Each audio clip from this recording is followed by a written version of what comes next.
All right. I suppose we get started. For those of us in the morning, this morning, afternoon, evening, welcome again back to our conference hosted by the Atrocity Prevention Lab called Spatial Strategies for Peace, Atrocity Prevention Lab's annual conference. This is hosted by the Signal program at the Harvard Humanitarian Initiative. For those who were here yesterday, apologies, give me a little grace. I'm going to be a bit redundant. But for those of you who were not here, my name is Erica Nelson, and I am the PI and the co-director of the Humanitarian Geoanalytics Program, also known as HumGeo, and the director of the Signal program. This conference was born of the Signal program's objective to strengthen the efficacy and efficiency of early warning, early response work through a strategic, evidence-based, and ethical integration of spatial methods, field methods, and novel analytical tools into existing atrocity and conflict prevention decision support mechanisms and workflows. As a little bit of a background, a couple of years ago, the Signal program conducted a gap analysis looking at the data and analytics used to support atrocity and conflict prevention decision-making, programming, and policies. This gap analysis highlighted the fact that while there are a multitude of data streams, as you all know, and some really sophisticated algorithmic methods that are being utilized in conflict and atrocity prevention, these are usually being used by academics, governments, big NGOs, and intergovernmental agencies. And there is a really significant gap between what exists and what is being utilized by frontline atrocity and conflict prevention decision makers. So this conference is one way in which we hope to close the gap. Our objectives for this conference is severalfold. We hope to discuss current applications and successes of spatial data and methods for conflict and atrocity prevention work, and to really socialize the value of spatial methods to create impact and reduce morbidity and mortality. We hope to identify gaps, opportunities, and barriers to the use of spatial methods in atrocity prevention and response. And we really want to break down the silos between different communities working with data to address conflict and atrocities and to create a network between and amongst our stakeholders, and hopefully to potentiate and foster some relationships. So we have a disclaimer and some expectations. First, for us, our speakers have been invited to share their personal experiences, their perspectives based upon their own scholarship, and they don't speak for Harvard. We have a couple of expectations for you as participants to try to make this as productive, as engaging as possible. These include actively engaging. If you can, if you're interested, type in the chat, ask questions through the raised hand feature or the Q&A box. But of course, when writing or speaking, we really hope that you use a respectful and professional tone, because a lot of the work that we do is very sensitive and very politically charged, and we know that we are all here with good intentions. Just as a housekeeping note, this is being recorded, and we're going to be uploading all of the sessions to the Atrocity Prevention Lab website. So if you are concerned about being identified, feel free to stay off of your camera and or change your Zoom name. You can still ask questions via the Q&A, and you can remain anonymous that way. While we do hope to engage in Q&A at the end of most sessions, sometimes we run out of time because our speakers have such great things to say, so we'll try to answer them asynchronously within the chat. So yesterday, if you didn't get to join us yesterday, I highly recommend that you go after this conference and watch some of the videos. We had an exceptionally impassioned keynote speech by Nathaniel Raymond from Yale, really highlighting the exigency of our work and really putting out kind of a call for continued work, continued investment, despite this very critical time. And then we heard about the role of geospatial data on programs and policy in conflict-prone regions with Rose Collette from PIND. We heard about how you could consider mapping armed group activities, cross-border movements, and importantly, refugee flows in the DRC with Musa. We had a really impressive panel of folks thinking about different types of spatial strategies for preventing identity-based violence in urban contexts. And then lastly, we had a whirlwind of a workshop looking at visual programming geospatial platforms for atrocity prevention. Today, we have an equally as exciting lineup. Um, we are going to be looking at everything from conflict risk and natural resources. We're going to be thinking about the vulnerability of informal markets. We have our student Ignite sessions for the first time this year, which I'm super excited about, to bring in students and to really highlight and amplify their work. And then we're going to be talking about the impacts of drought and thinking about climate on violent conflict risk.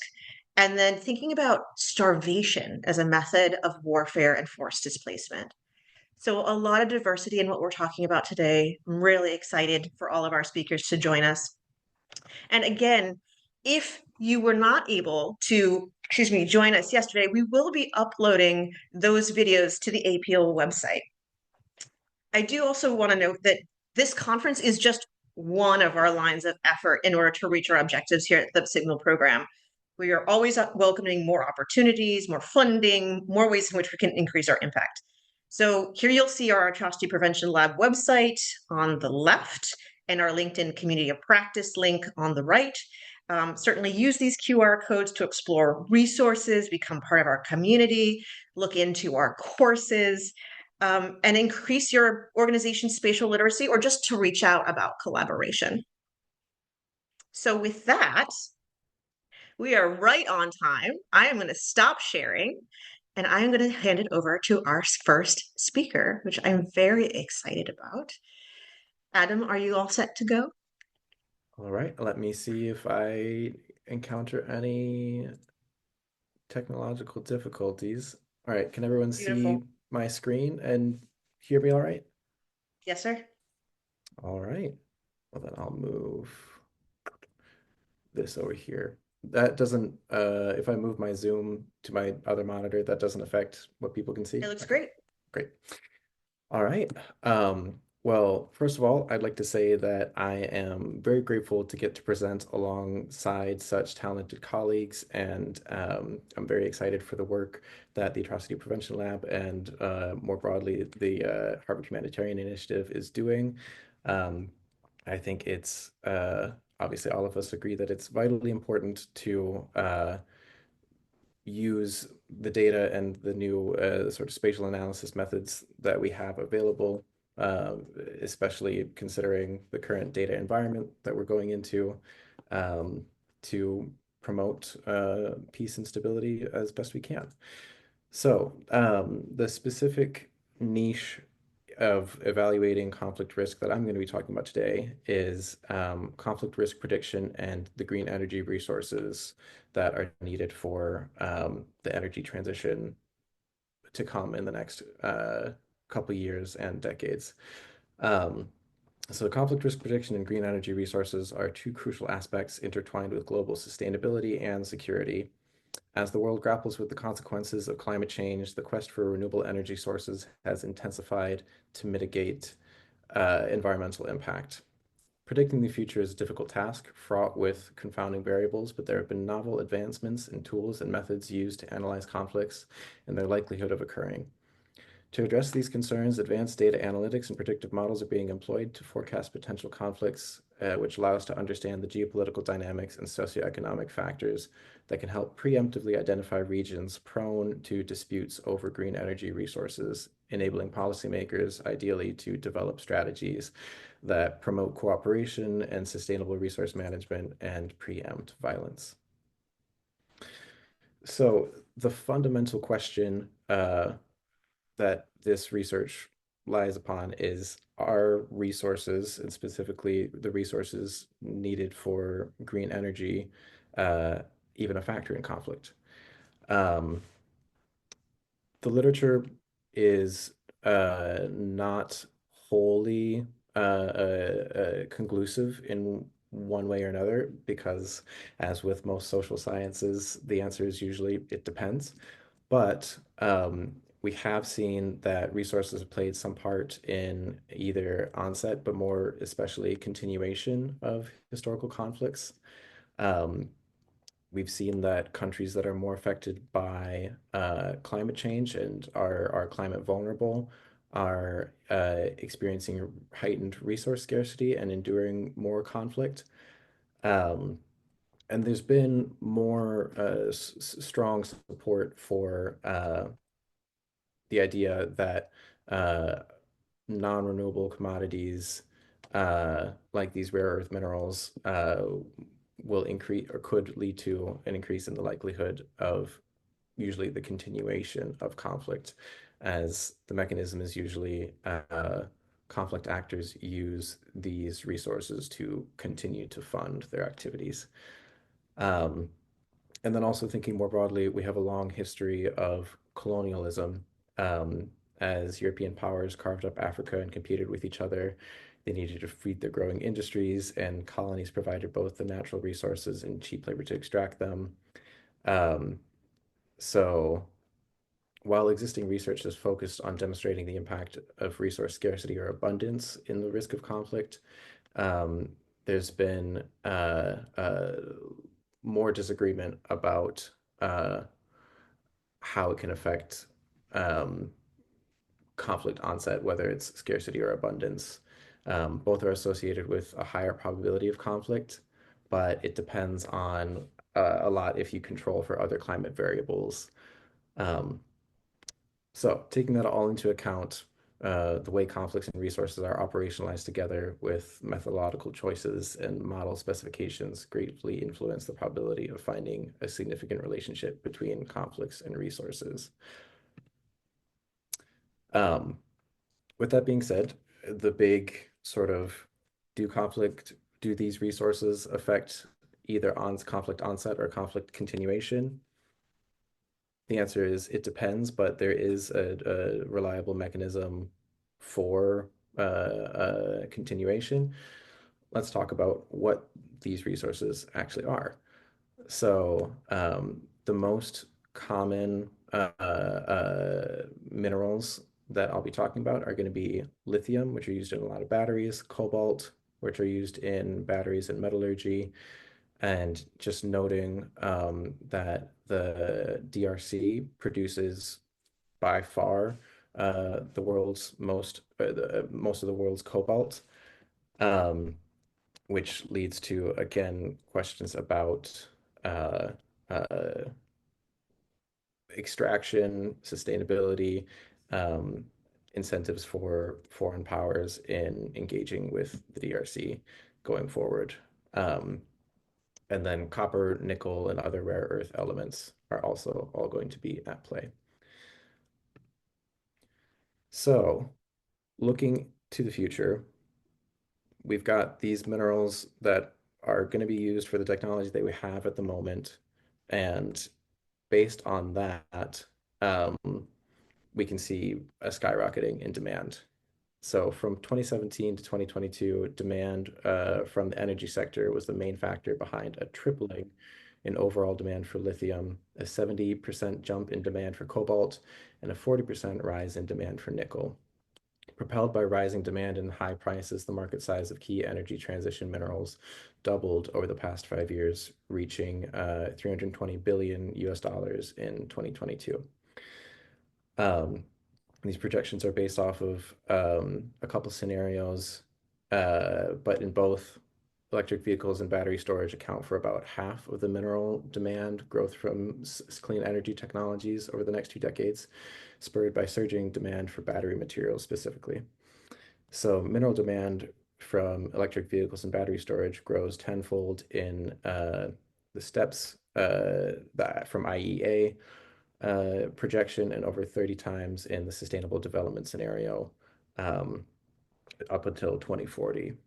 So by weight, mineral demand is in 2040 is dominated by graphite, copper, and nickel, with lithium growing the fastest and demand growing over 40 times. So, one note here, specifically related to cobalt in the DRC, is that the shift towards lower cobalt chemistries in batteries may help to limit the growth in cobalt, but would just be displacing that growth with nickel. So, there will there'll always be something to to go for, it seems. All right. So now that we've talked about what people might be fighting over, the projections for why we might be fighting over this. We want to be looking towards the future and considering why we want to do this at all. And I know that this is sort of redundant for this conference. We're all here for the same reason. A lot of us are probably very familiar with this general concept, so I won't spend too much time on it. But the idea behind anticipatory action is so that we can lessen the impact of any disruptions, conflict, etc., or shock or event, so that it's ultimately more uh, uh, efficient and then humane to lessen the total value or the total amount of suffering caused by any shock or event. Of course, there's always challenges to implementing early warning because conflict prevention uses carrots and sticks to deter the idea of future violence. So the power of early warning and actually translating that into action comes from the credibility of policymakers' commitment to supply a carrot and stick in a timely manner based off of uh, what could be. So, unfortunately, there's usually a lot of political and bureaucratic barriers that make this difficult. Um, Primarily being that it's difficult for policymakers to sell preventative actions to their constituencies, um, because it's much easier to, or it's much harder to sell a disaster that didn't happen than a response to a disaster that did. But again, charging forward optimistically, uh, again, the reason we're all here is because we know that there can be great good brought from early warning. So I imagine a lot of folks here would probably be familiar with the views early warning model. So I also won't be going too deep into it. This chart is in some ways a simplification and also it makes things more complicated. But basically, the good folks over at Prio and on the views in the views consortium take a lot of data, import it into a couple of constituent models, group them into ensembles, and then use what they call the wisdom of the crowds to use all of those different constituent models to get a better, more informed, more fine-tuned uh, early warning prediction. So my idea here was to throw my hat in the ring, add a little bit of a constituent model to this big machine. Um, so what I added was variables that were related to conflict resources and minerals. Um, a lot of these were at a country level, starting off with the UN or International Resource Institute Global Material Flows database, which is the just basically the raw output of how much of these minerals a certain country was putting into market. Um, Another very interesting variable that I included was the World Resources Institute rights to resources, which asked basically how much access citizens and governments had to resources. The idea behind this being in fragile states that have a less secure central government, in states that may be more prone to um, violent non-state actors, um, i- illegal mining, these all lead to an increase in the possibility for conflict. So evaluating whether or not states have control and whether they are licensing mining rights to legitimate vendors or if it's sort of a free-for-all. And sometimes the state has control over resources, sometimes it's whoever gets there and whatever actors has access to it. Um, and then again, as mentioned before, the IEA projection for critical minerals, the USGS Global Geochemical Database for critical minerals, that's sort of the best we have for a global database of minerals at the moment. And I'll get into that later and the issues we have with subnational data for critical minerals going forward. Um, but for the moment, we have a good idea of what our country level projections are. And that was again reiterated by our Golden Data and then using conflict data from ACLID and PRIO. So um, in my initial association, just running a couple of regressions, again, what we found or what I found was the more control a state has directly over natural resources, as well as the public's general access to free natural resources, um, both decrease the intensity of the conflict, which sort of falls in line with the idea that um, if you have a secure state that's able to license freely and control the security situation around mines, that can lead to hopefully less conflict. Um, what was interesting that I found was the actual amount of mineral wealth did not have a significant impact on conflict outcomes, at least in these regressions. Um, so again, that sort of falls in line with the idea that uh, mineral wealth can be a factor in conflict continuation, especially with the mechanism for funding illicit non-state actor activities, as discussed before.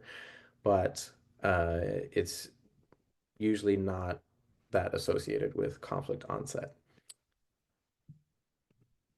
But putting this onto a map where we can, um, we see that again, just generally around uh,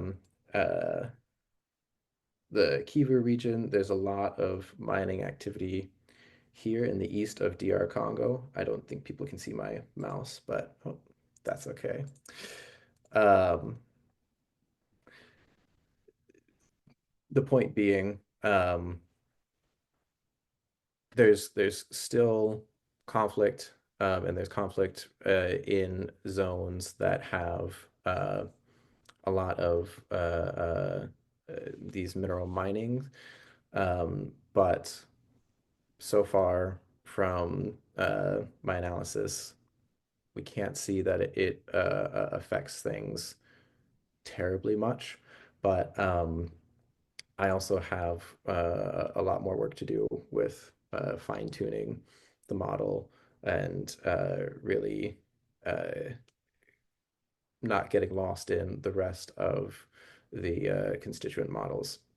Because again, we talked about the potential mechanisms for an increase in tensions and potentially conflict. There's going to be an increased demand.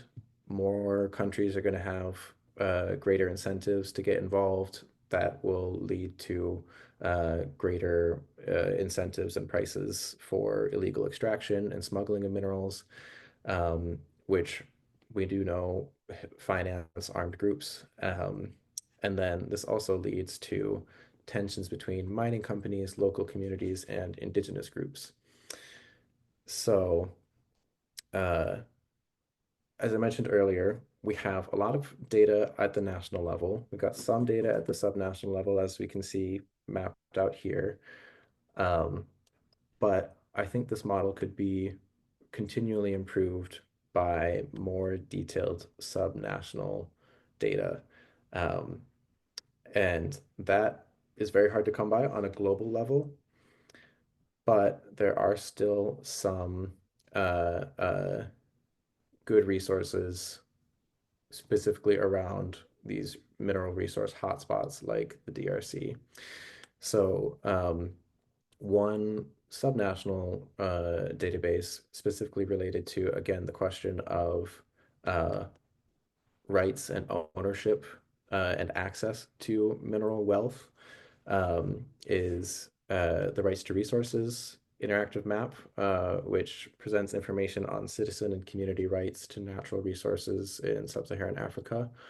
And they get this data from a national framework, from national framework laws for each of the 49 countries in the region. Um, and then these natural resources underpin many economies, as discussed, and they're critical to the livelihoods and well-being of rural families and local communities. In most of the region, formal rights to land do not include many rights to the natural resources that are on or below the surface of the land.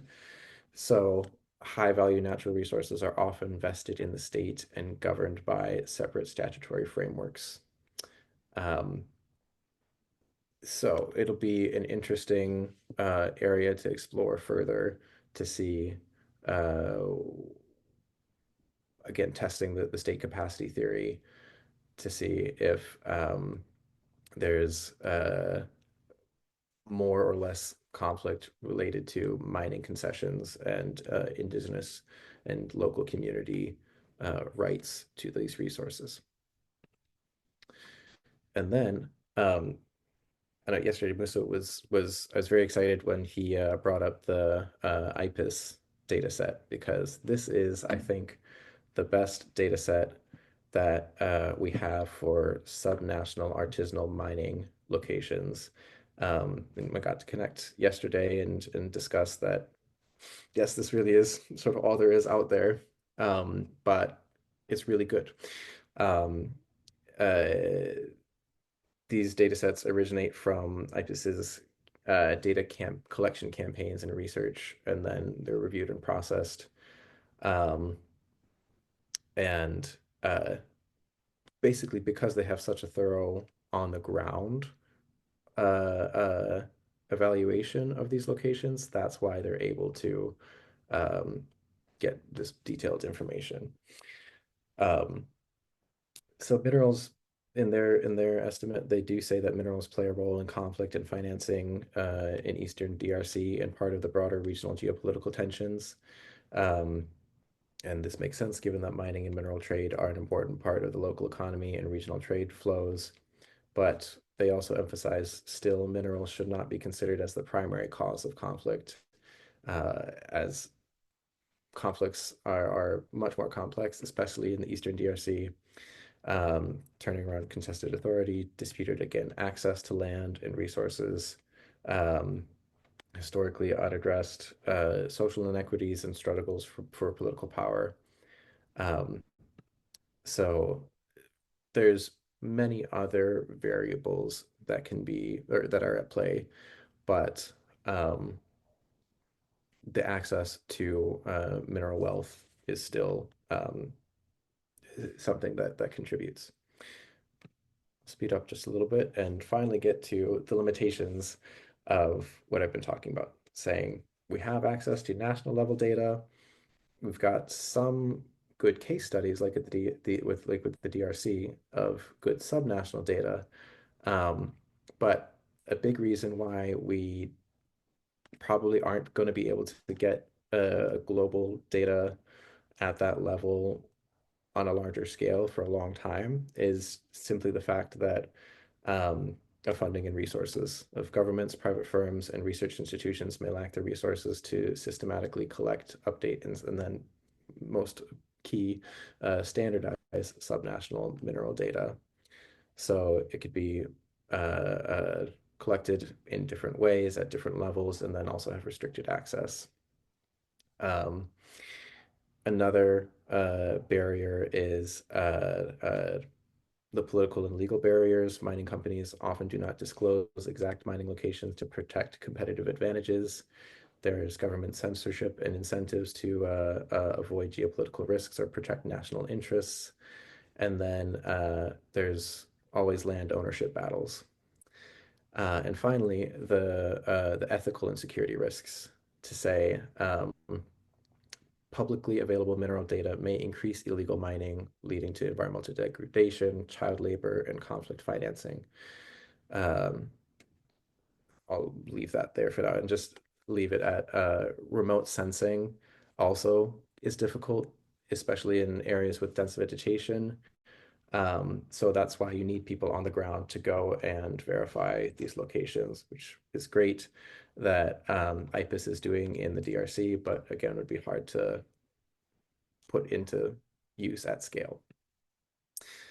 So ultimately, even though I've discussed how conflict minerals can't solely be used as a wholly reliable predictor for conflict onset, it still is a valuable addition to the whole ensemble of models. Um, so for early warning and humanitarian response, again, situating ourselves for more rapid response and aid pre-positioning, protecting labor rights, preventing forced labor, protecting and monitoring unethical supply chains, and then planning for political cooperation and potential trade crises, as we've seen with the United States and making certain gestures towards certain countries for mineral wealth just in the last couple weeks.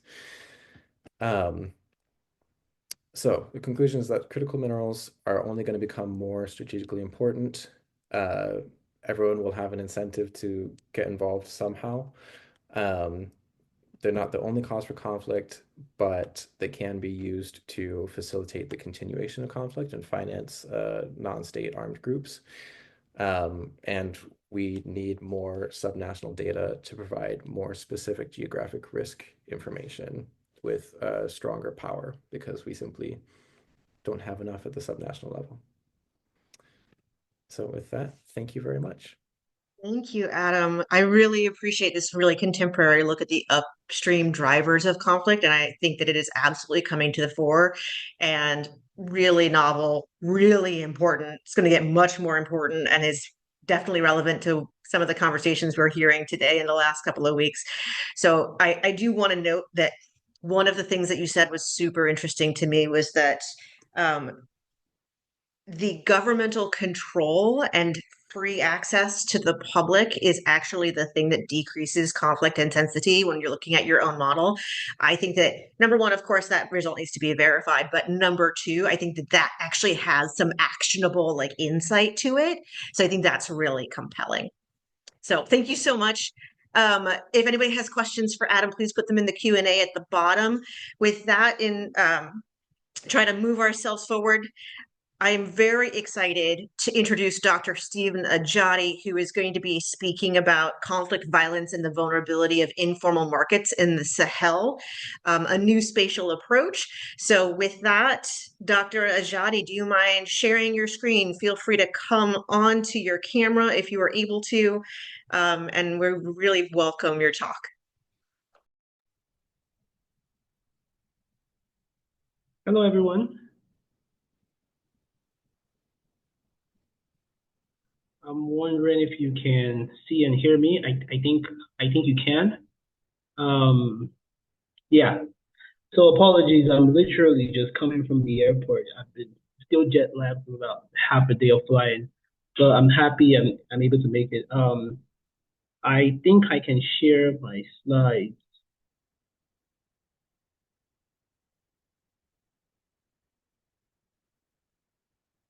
Can you see the slides? Okay. I will assume you can see it. So I will quickly be sharing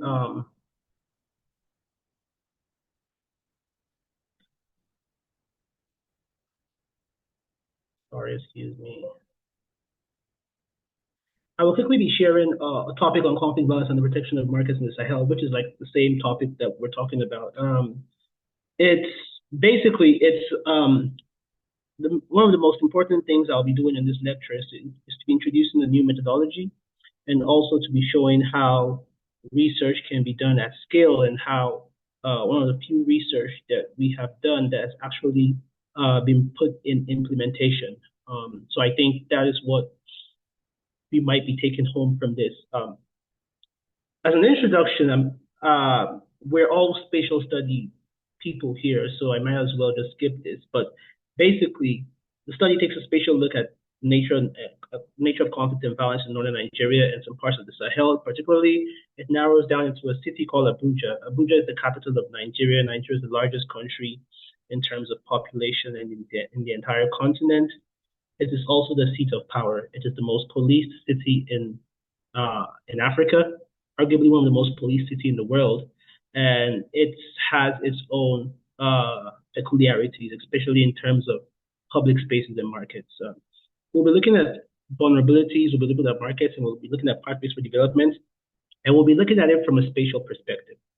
And from a spatial perspective, I just want to quickly run through the basic theory of space, the argument upon which this research stands. I will run through that because I imagine that most of us already know this. If it is viewed through the lens of one particular discipline, it's not really what we think it is. Space means a lot to different people. Physicists think space is length, breadth, and height. Mathematicians think the same thing. It varies, basically. And the foundational arguments are between people like Edward Soja, Akimabo Gunje, David Harvey, who has not been really strong in the argument, but Lefebvre has also been there. And it will advance arguments of spatial theory involve people like Soja and all these other people. But what we'll be going through basically is just the foundational arguments. And the foundational argument is that space has just been this thing that we fetishize most of the time. And Edward Soja said that space is everywhere. It's in every argument that we have, it's in every field that we have, but people sort of like fetishize it and they don't take it as important because of the ubiquity of its presence theoretically, and that is why it hasn't enjoyed much study. However, it is enjoying much study now because he said that a long time ago. Lefebvre made us understand that space is not just physical, space is ideological, it's political, because space is made by social activity, human activity.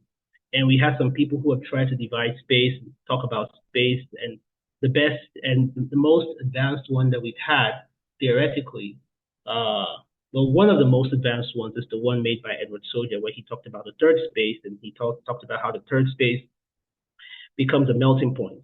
Now, the most advanced theory through which this lecture or this research was made is the theory of Akimabo Gunje, who said that spatial reorganization is synonymous with development. That might seem simple, but it's a very, very, very complicated statement, which means that by reorganizing space, we can bring about development from the social standpoint, but also in the physical standpoint, which brings us to the generalization that we have the material occurrence of space and the social production of space, and then we have what is called the social spatial, right?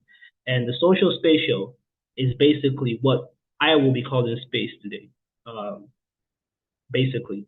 And this holistic definition is what we're trying to look at. Now, conflict, on the other hand, has two approaches. There's the material approach of conflict that deals with conflict strictly from economic terms, strictly from the movement and dynamics of service and products, and strictly from how people behave. The approach is always quantitative, and it downplays notions of complex human behavior, like ethnography. And the champion of this aspect, this material approach of conflict, has been none other than Paul Collier. Paul Collier is one of the researchers of African economics at the University of Oxford, and he has a very big materialist approach to conflict, which has a lot of shortcomings that we'll be looking at much, much further. So Champs, who also is a scholar, Marcel, who's a friend of mine in Stanford, has this idea of looking at conflict in markets through a very holistic macro lens of quantitative analysis based on the data from different countries or comparative analysis. And that approach has its own shortcomings, right? Paul Collier, for example, him and Hostler, his partner, said, we showed that over the period of 65 to 99, that the incidence of conflict in Africa is well explained by a global model. There is no mysterious Africa effect. What he was saying is that conflict is uniform across the world and conflict is not contextual. He said that conflict in Africa is not new, and he also said that people fight in Africa because Africa is not a developed space, and that advanced countries actually don't experience a lot of conflict and violence. Well, I think the theory just fell flat based on the developments in Ukraine and the developments we've had in Gaza and Tel Aviv and all those other places. And so these are some of the shortcomings of theorizing space and conflict. I object the fact that there's a global model, and I think that there is no global model for conflict because conflict is based on the friction of human activity, and human activity varies across the world, right? The social approach, however, on the other hand, goes really deep into the investigation of human identity, the friction of human identity, and culture and structures, and directly how they're inborn, how they're isolated, and how they move across different factors. And some of the champions of this approach, especially in the context of Africa, has been Polly Hill, right? Polly Hill is a social economist, and she has done a huge amount of work in the aspect of conflict, especially in Africa, and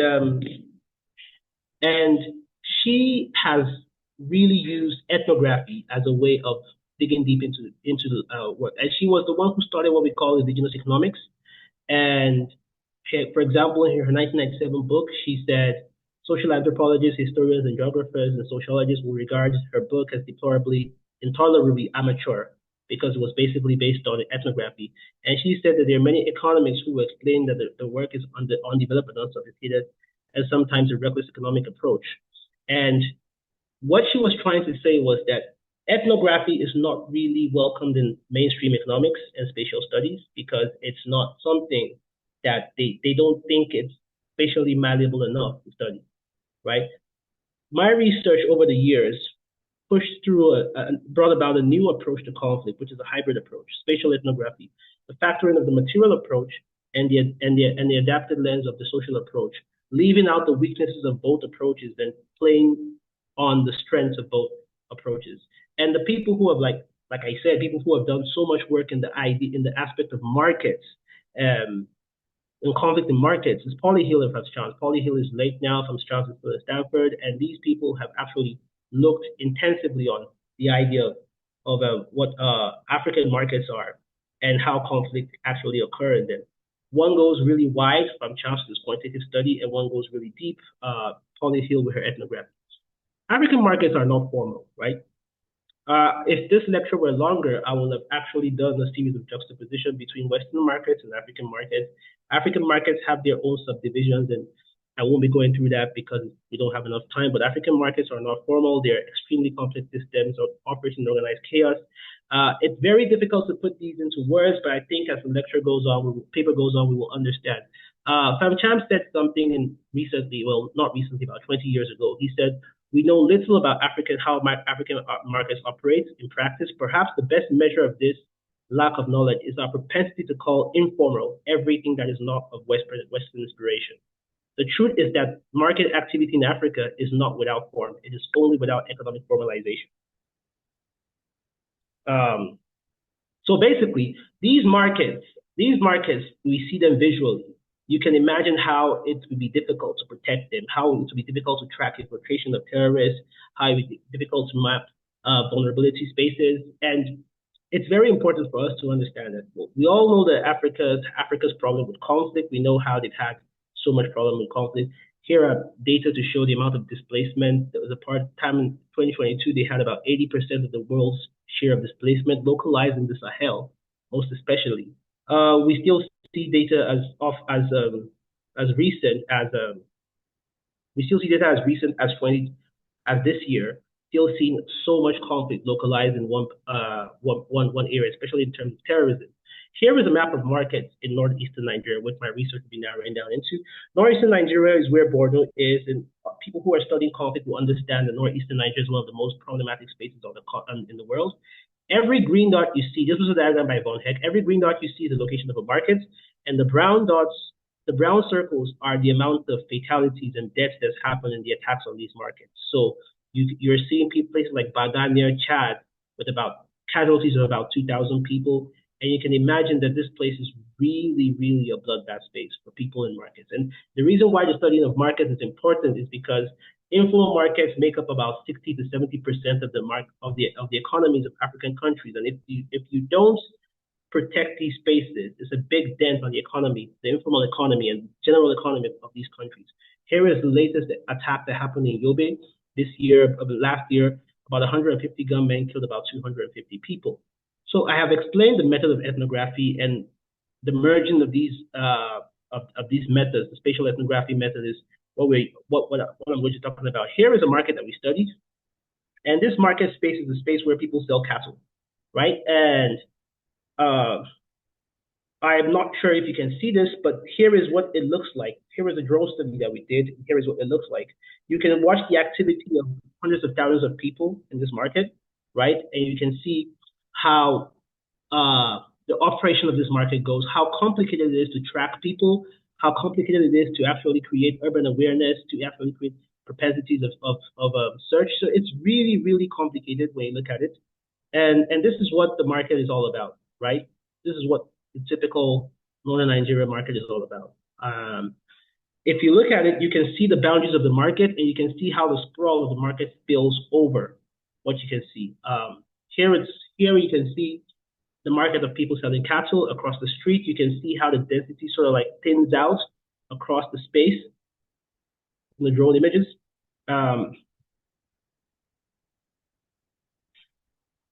You can see as it goes really further out.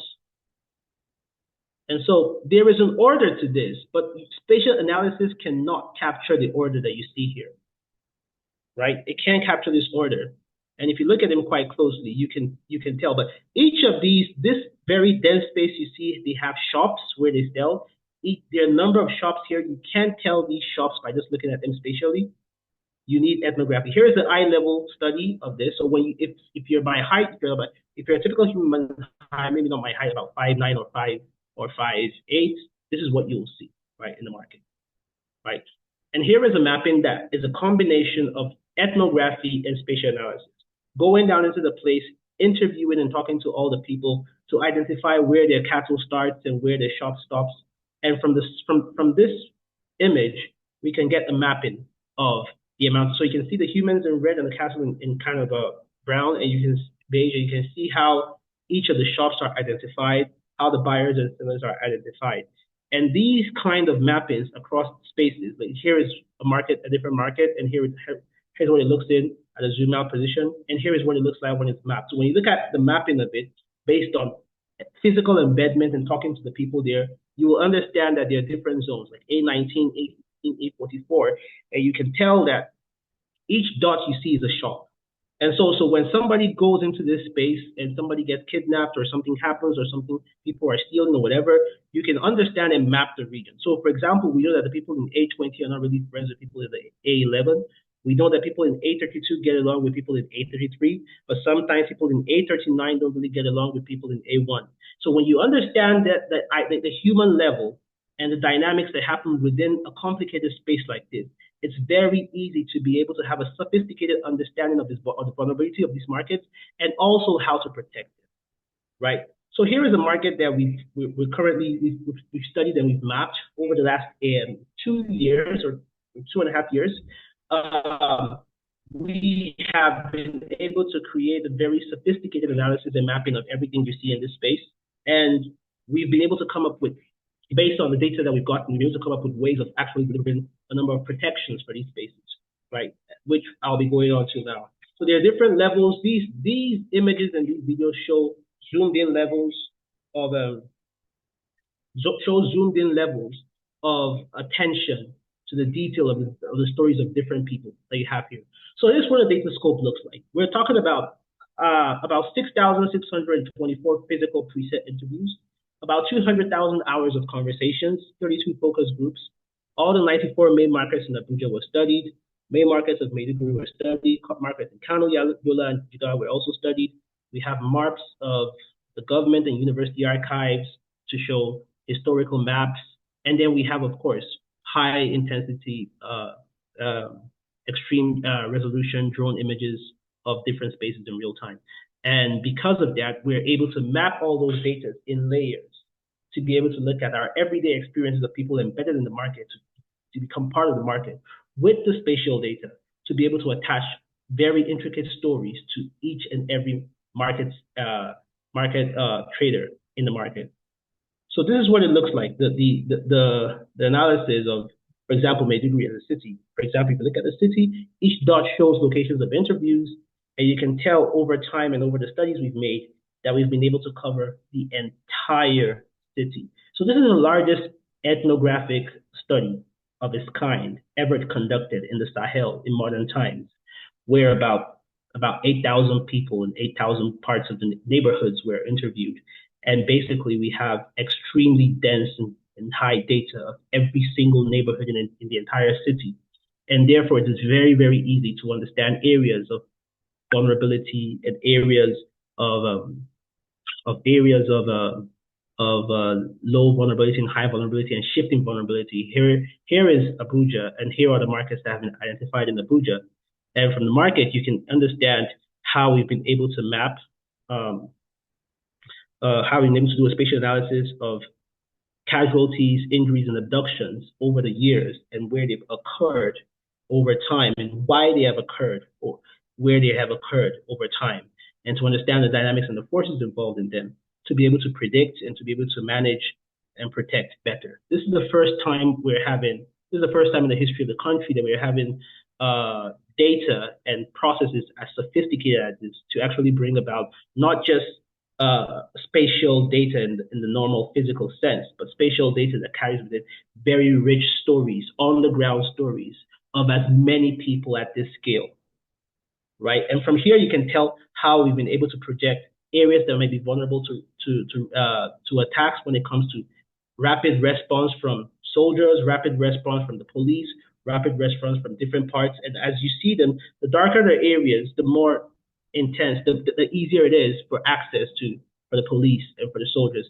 And the more lighter it goes out, the more vulnerable those spaces are. Here is a ETA response for police and market. You can see the dark one at the upper right-hand corner. It will take 123 minutes for the nearest security to get there if anything happens, right? So with the ETA map of this for rapid response squads and soldiers and police, armed counterattacks all over the city, you can understand visually how the vulnerable spaces in this place and the spaces that are really vulnerable when it comes to certain levels of assaults on markets. Understanding the complicated boundaries of markets is also important.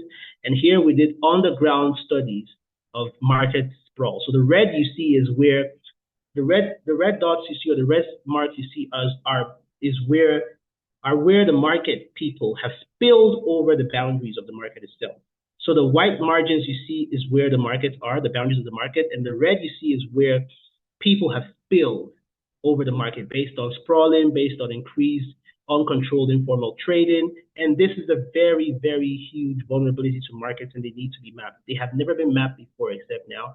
And it's with our kind of study, we can understand everybody who are sprawling. We can understand where they sprawl, the directions they sprawl. We can understand infiltration. We can be able to track certain levels of infiltration based on close level urban awareness, because the people know themselves now, the people know any new people who are coming in.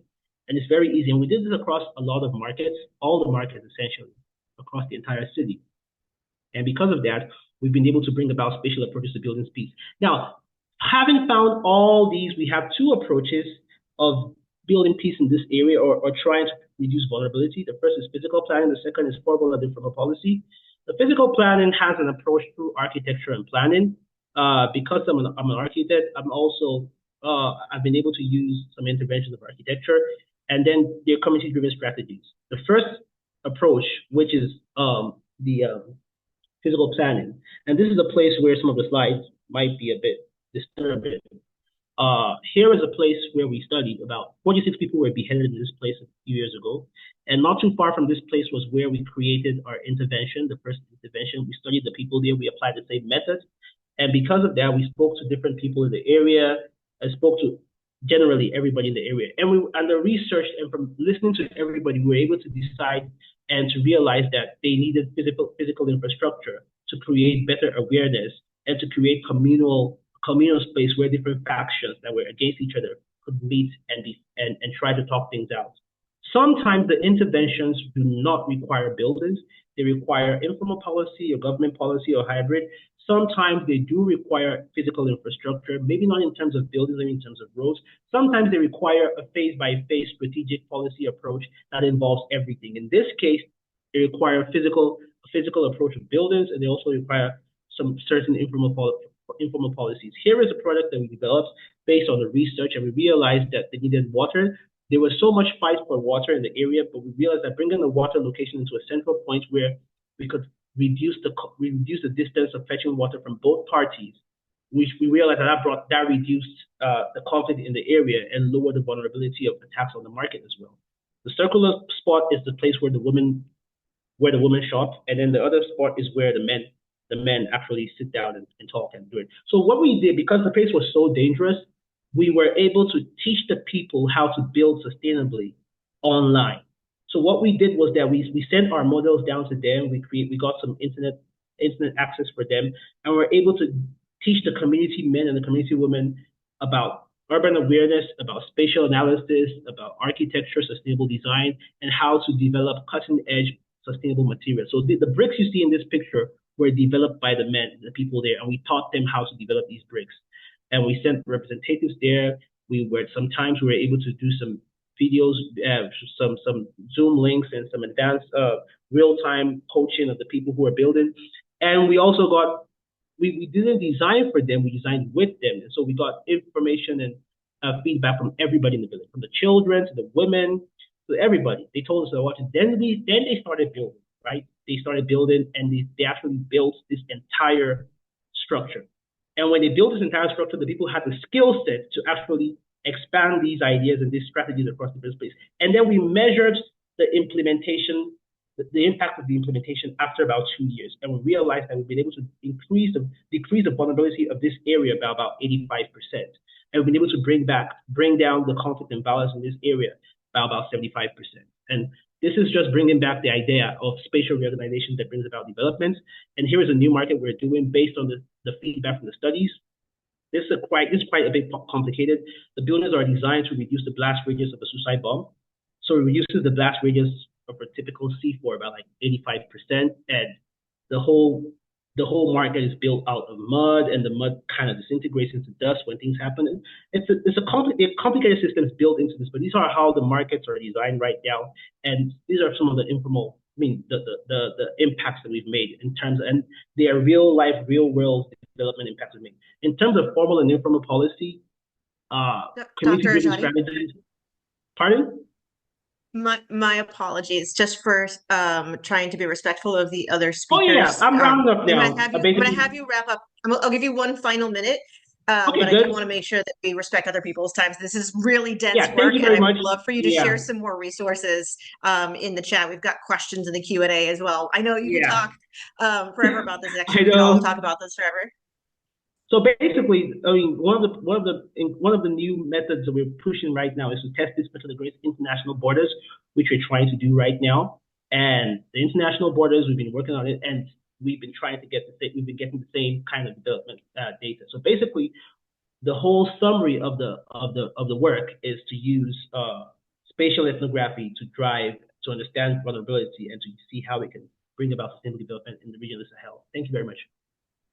No, thank you so much. I think everybody is super impressed with not only the spatial ethnographic methods that you're utilizing, but also the amount of work, the number of interviews. Honestly, I'm impressed with how beautiful these structures are.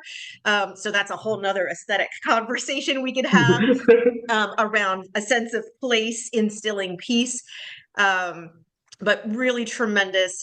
I know that you do have some resources on the work that you do. So if there are websites or YouTube videos that you want to post in the chat, I know lots of people are really interested. But thank you so much. I'm glad you could make it and your flight worked out. Thank you very much. And we look forward to chatting in the future. But with that, I'm actually going to turn it over to our graduate student trainee, Ms. Sophie Hayes, hailing to us from Clark University, who is going to run our Student Ignite session. Amazing. Thank you so much, Erica. And thank you, Dr. Ajadi, as well. That was an amazing talk. So as a new feature of our conference this year, we decided to kind of highlight more student work.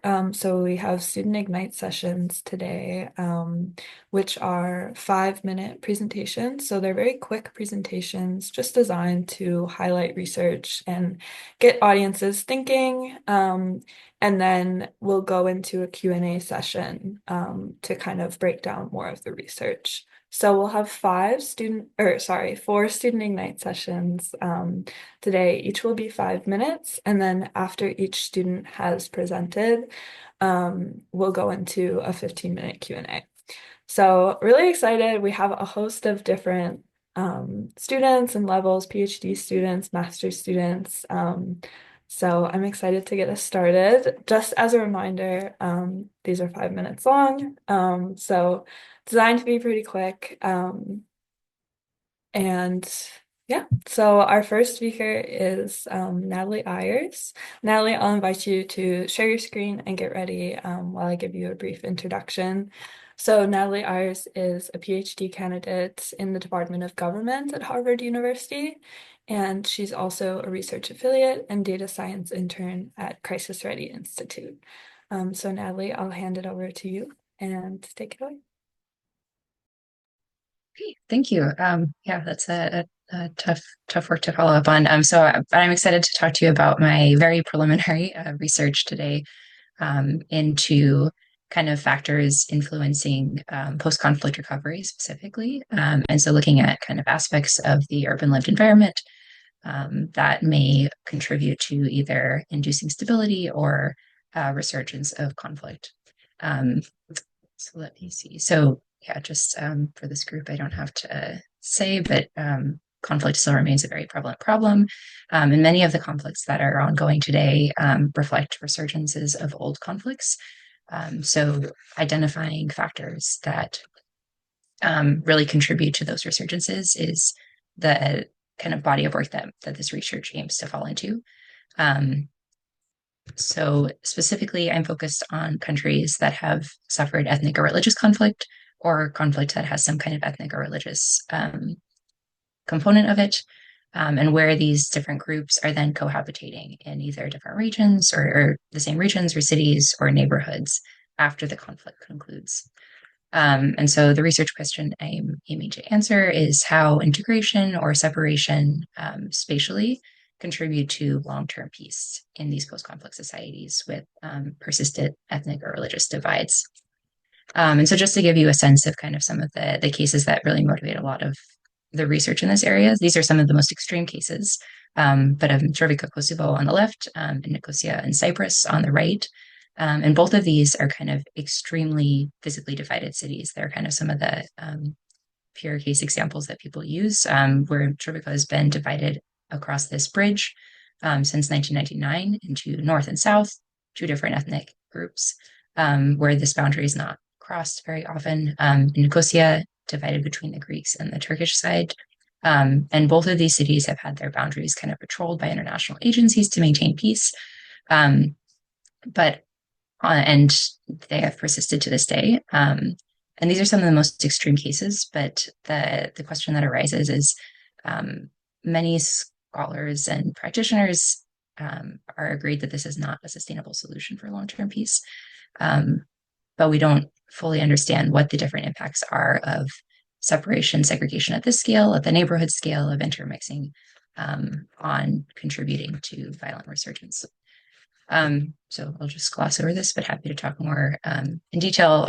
But kind of on the theoretical research side of things, we expect kind of two different aspects of living together to contribute to either conflict resurgence or increased stability. And that's coming into contact with outgroup symbols. So things like walking by mosques or churches if you're of a different religion, and then coming into contact with other members of an outgroup. So whether that's repeatedly seeing the same individuals who are not from your group, or repeatedly seeing different individuals from the same outgroup.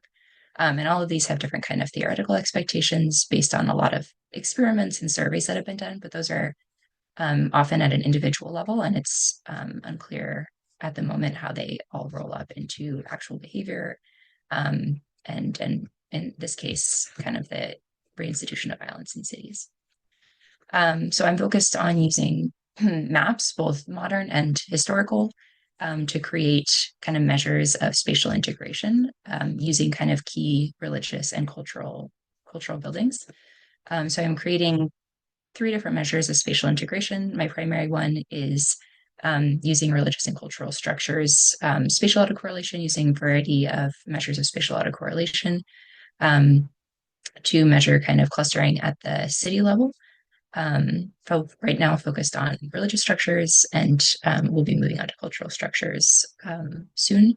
And then complementary measures I'm using are city level residential statistics or neighborhood level residential statistics to provide more nuance to these spatial structure locations, as well as population movement at like average daily movement radii, which comes from Meta's population data.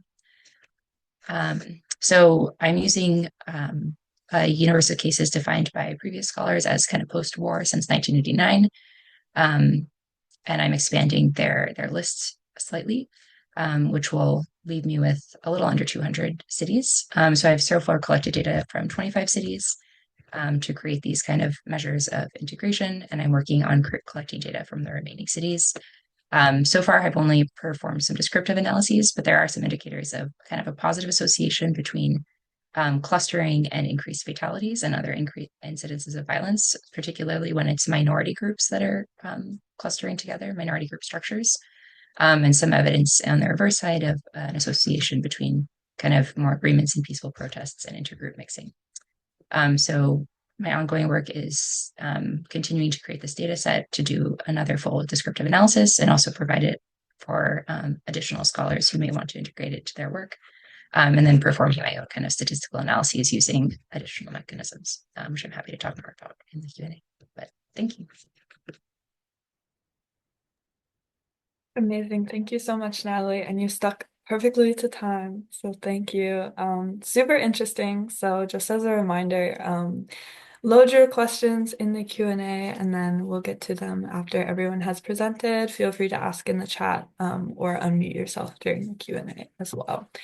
So I'll go ahead and introduce our second speaker now, Felix Schwebel. Felix, I'll invite you again to share your screen and get set up. Felix is a bachelor's student at the University of Hamburg and also provides data science support to UNICEF and UNDP. So we're looking forward to having you, Felix. Thank you for the introduction. I hope you can see my screen. We actually cannot. Do you think you could try one more time? Here we go. Thank you. Okay.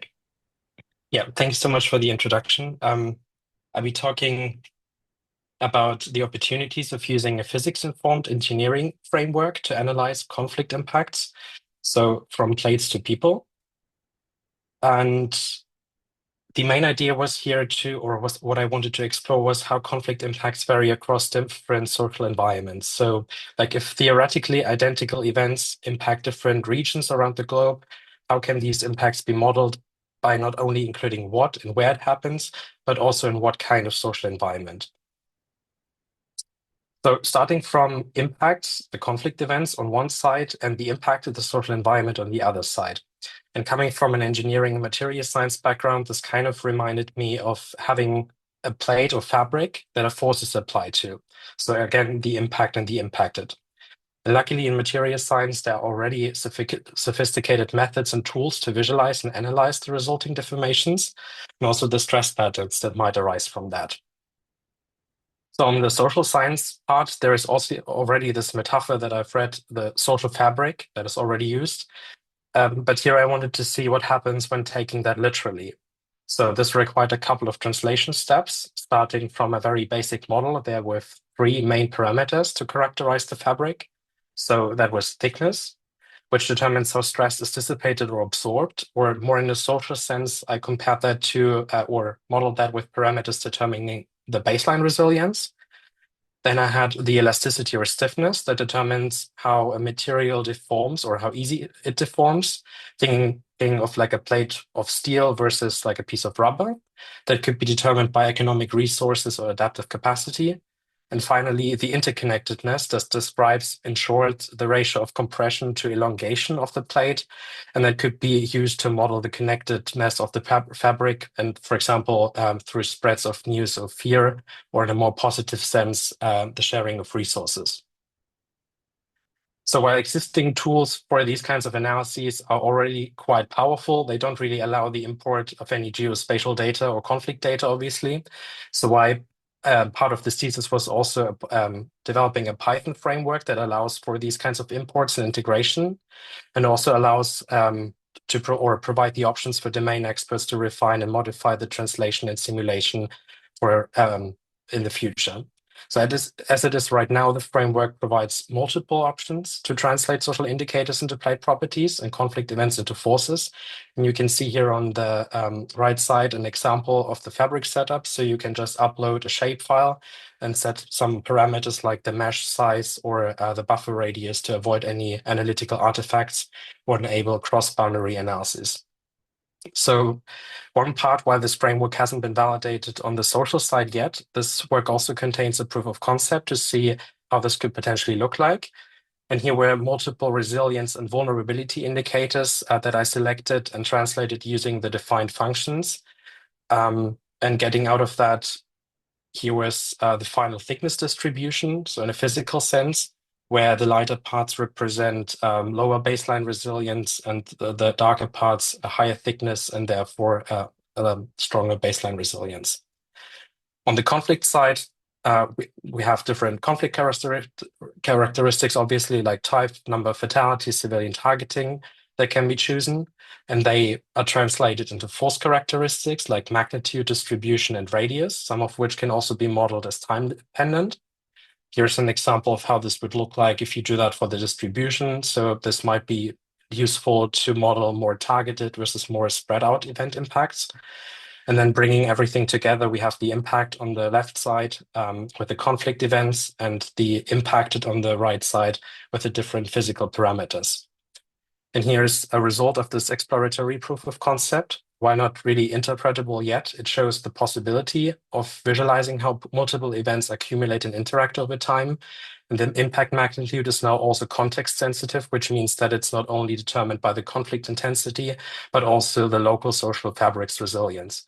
And finally, it potentially allows us to visualize spillover effects and contagion effects that arise from the interplay between those two parts. Here's the same result in 3D, giving you kind of like an impact landscape that can be explored in more detail again. And thank you very much for your time. If you have any feedback or ideas, please feel free to reach out. And also a huge thank you to my supervisor, Sebastian Mein from the University of Hamburg, and Manuel García from the Frontier Data Network at UNICEF.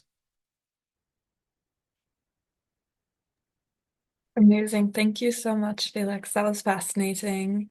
I can't wait to talk more about it in the Q&A. So our third student session is Moses Atteh. Moses, I'll invite you to share your screen. Moses is a PhD candidate in the Department of Geography at the University of Ibadan, Nigeria. So we're excited to have you, Moses. Thank you. Good morning, everyone. Can you hear me? We can hear you. We can't see your screen quite yet. You can't see my screen. That's good.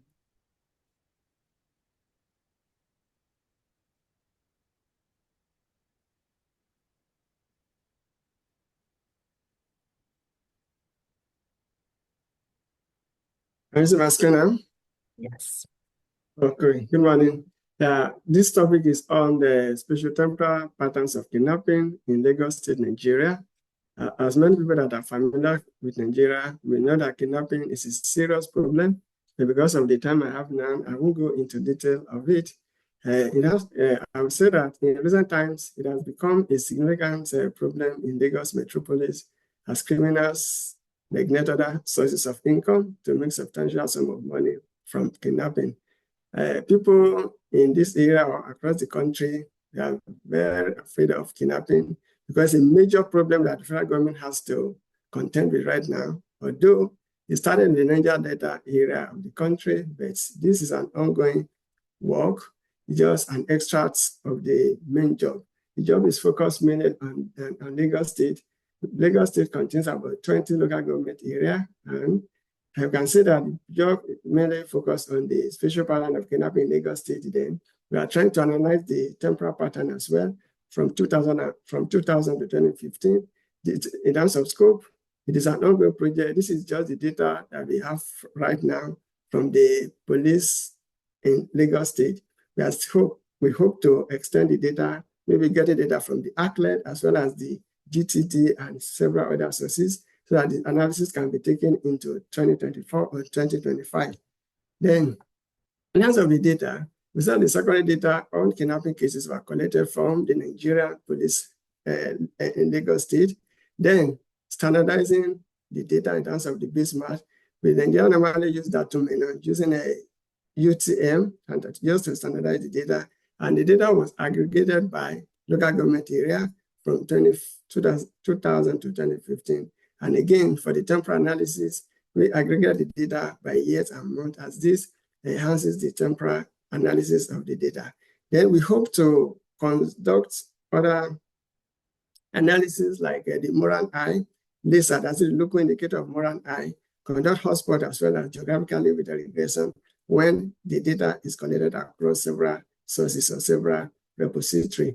The little finding that we have now based on the existing data, we can see that there are 833 recorded kidnappings across the state between 2000 and 2015.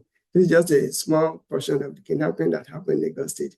But there's a particular local government in Lagos State called Amo Odofin, recorded the highest number. And we just navigate through the analysis. The first one here shows the patterns of kidnapping in Lagos in 2000. This image shows 2001 up to 11. Just navigate through that because of time. And this is just how it varies across different years. And in addition to this, the study is we are going more detailed into spatial analysis, like hotspot analysis, so that we can know which areas are more prone to kidnapping and the co-spot within the state. As well, in terms of the temporal data, you can see from how the data is from 2000 up to 2015. Basically, as we progress with the initial year, recorded almost this number, but as we're going to move towards the end of the year, you can see 2015, we have almost 157 cases of kidnapping recorded within the state. And as of the temporal pattern, the red line here indicates the total incidents and total individual, that is the number of victims. It is almost the same thing. And looking at the data per month, July, November, as well as August are the highest number of kidnapping in Lagos State. There could be some explanations to this later. Then, in terms of the kidnapping victims by gender, but a gender analysis shows that men were much more likely to be victims of kidnapping in Lagos State than women, although it's still an ongoing project. Then one aspect of the project is to find out what are the determinants of kidnapping in Lagos State. Then we are able to conduct a regression analysis using population size of the area, internet generated revenue, number of labor force, number of police stations, number of financial institutions, employment rate. More data we are working on more data so that we can perform a lot of analysis like geographically weighted regression to see which local government is more, and to see how each of these variables defines the pattern of kidnapping in each of the local government within Lagos State. Then, in terms of conclusion, I would say that kidnapping in Lagos State are changing and then increasing. And then between 2000 and 2015, there were 833 abduction cases, of which 984 people were abducted across the state. Then Amowodofin, as a local government, had the highest number of abductions with 74 cases, while Ikeja had the lowest number.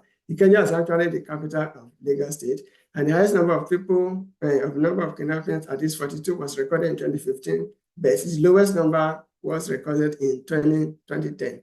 Then to tackle the problem of kidnapping in Lagos State, relevant government agencies and stakeholders should create more jobs and punish criminals who facilitated kidnapping in the state. Then as of the contribution, at the end of the analysis or at the end of the study, we will find that this study adds to the literature that the spatiotemporal patterns of kidnapping not only in Lagos State, because it's a big problem across the country. And then the findings of this study will also be useful to other agencies like organizations, researchers interested in the issue of kidnapping in Nigeria. Then the study contributes to the methodological advancement in the crime mapping and the spatial analysis by expanding the application of GIS in crime investigation. Then it is an ongoing project. With time, we are collaborating with ACLED so that we can get more data to do a lot of geospatial analysis to enhance the data. But this is exactly what we got from a police record in Lagos State. Thank you.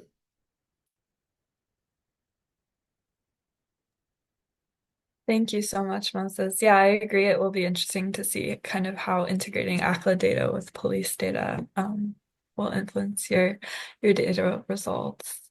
So thank you so much. We have one final student session today, and this will be from Logan Bolan. Thank you so much for joining us. Logan Bolan is a master's student at Utah State University's Center for Anticipatory Intelligence and is a human security and geospatial consultant at his own company, The Average Geographer. So Logan, I'll invite you to share your screen and get set up, and then we can go ahead. All right. By the way, you guys are doing really interesting work. Like it's really wonderful. I'm fascinated. I'm like, this is really cool. So my name is Logan Bolan. I'm a geographer and peace builder of the Arctic, the Western Balkans, Mountain West, and ethno-religious conflicts around the world. I'm also a military geographer and peace builder. Kind of ironic, but it works together better than you expect. So hold on, let me get back to my slide. So mass atrocity events in my family history. I'm part Croatian, 1940s. Some techniques lined up some distant families at Plana Balanova and the plain of Bolans, shot them all up. That was kind of lame, not gonna lie.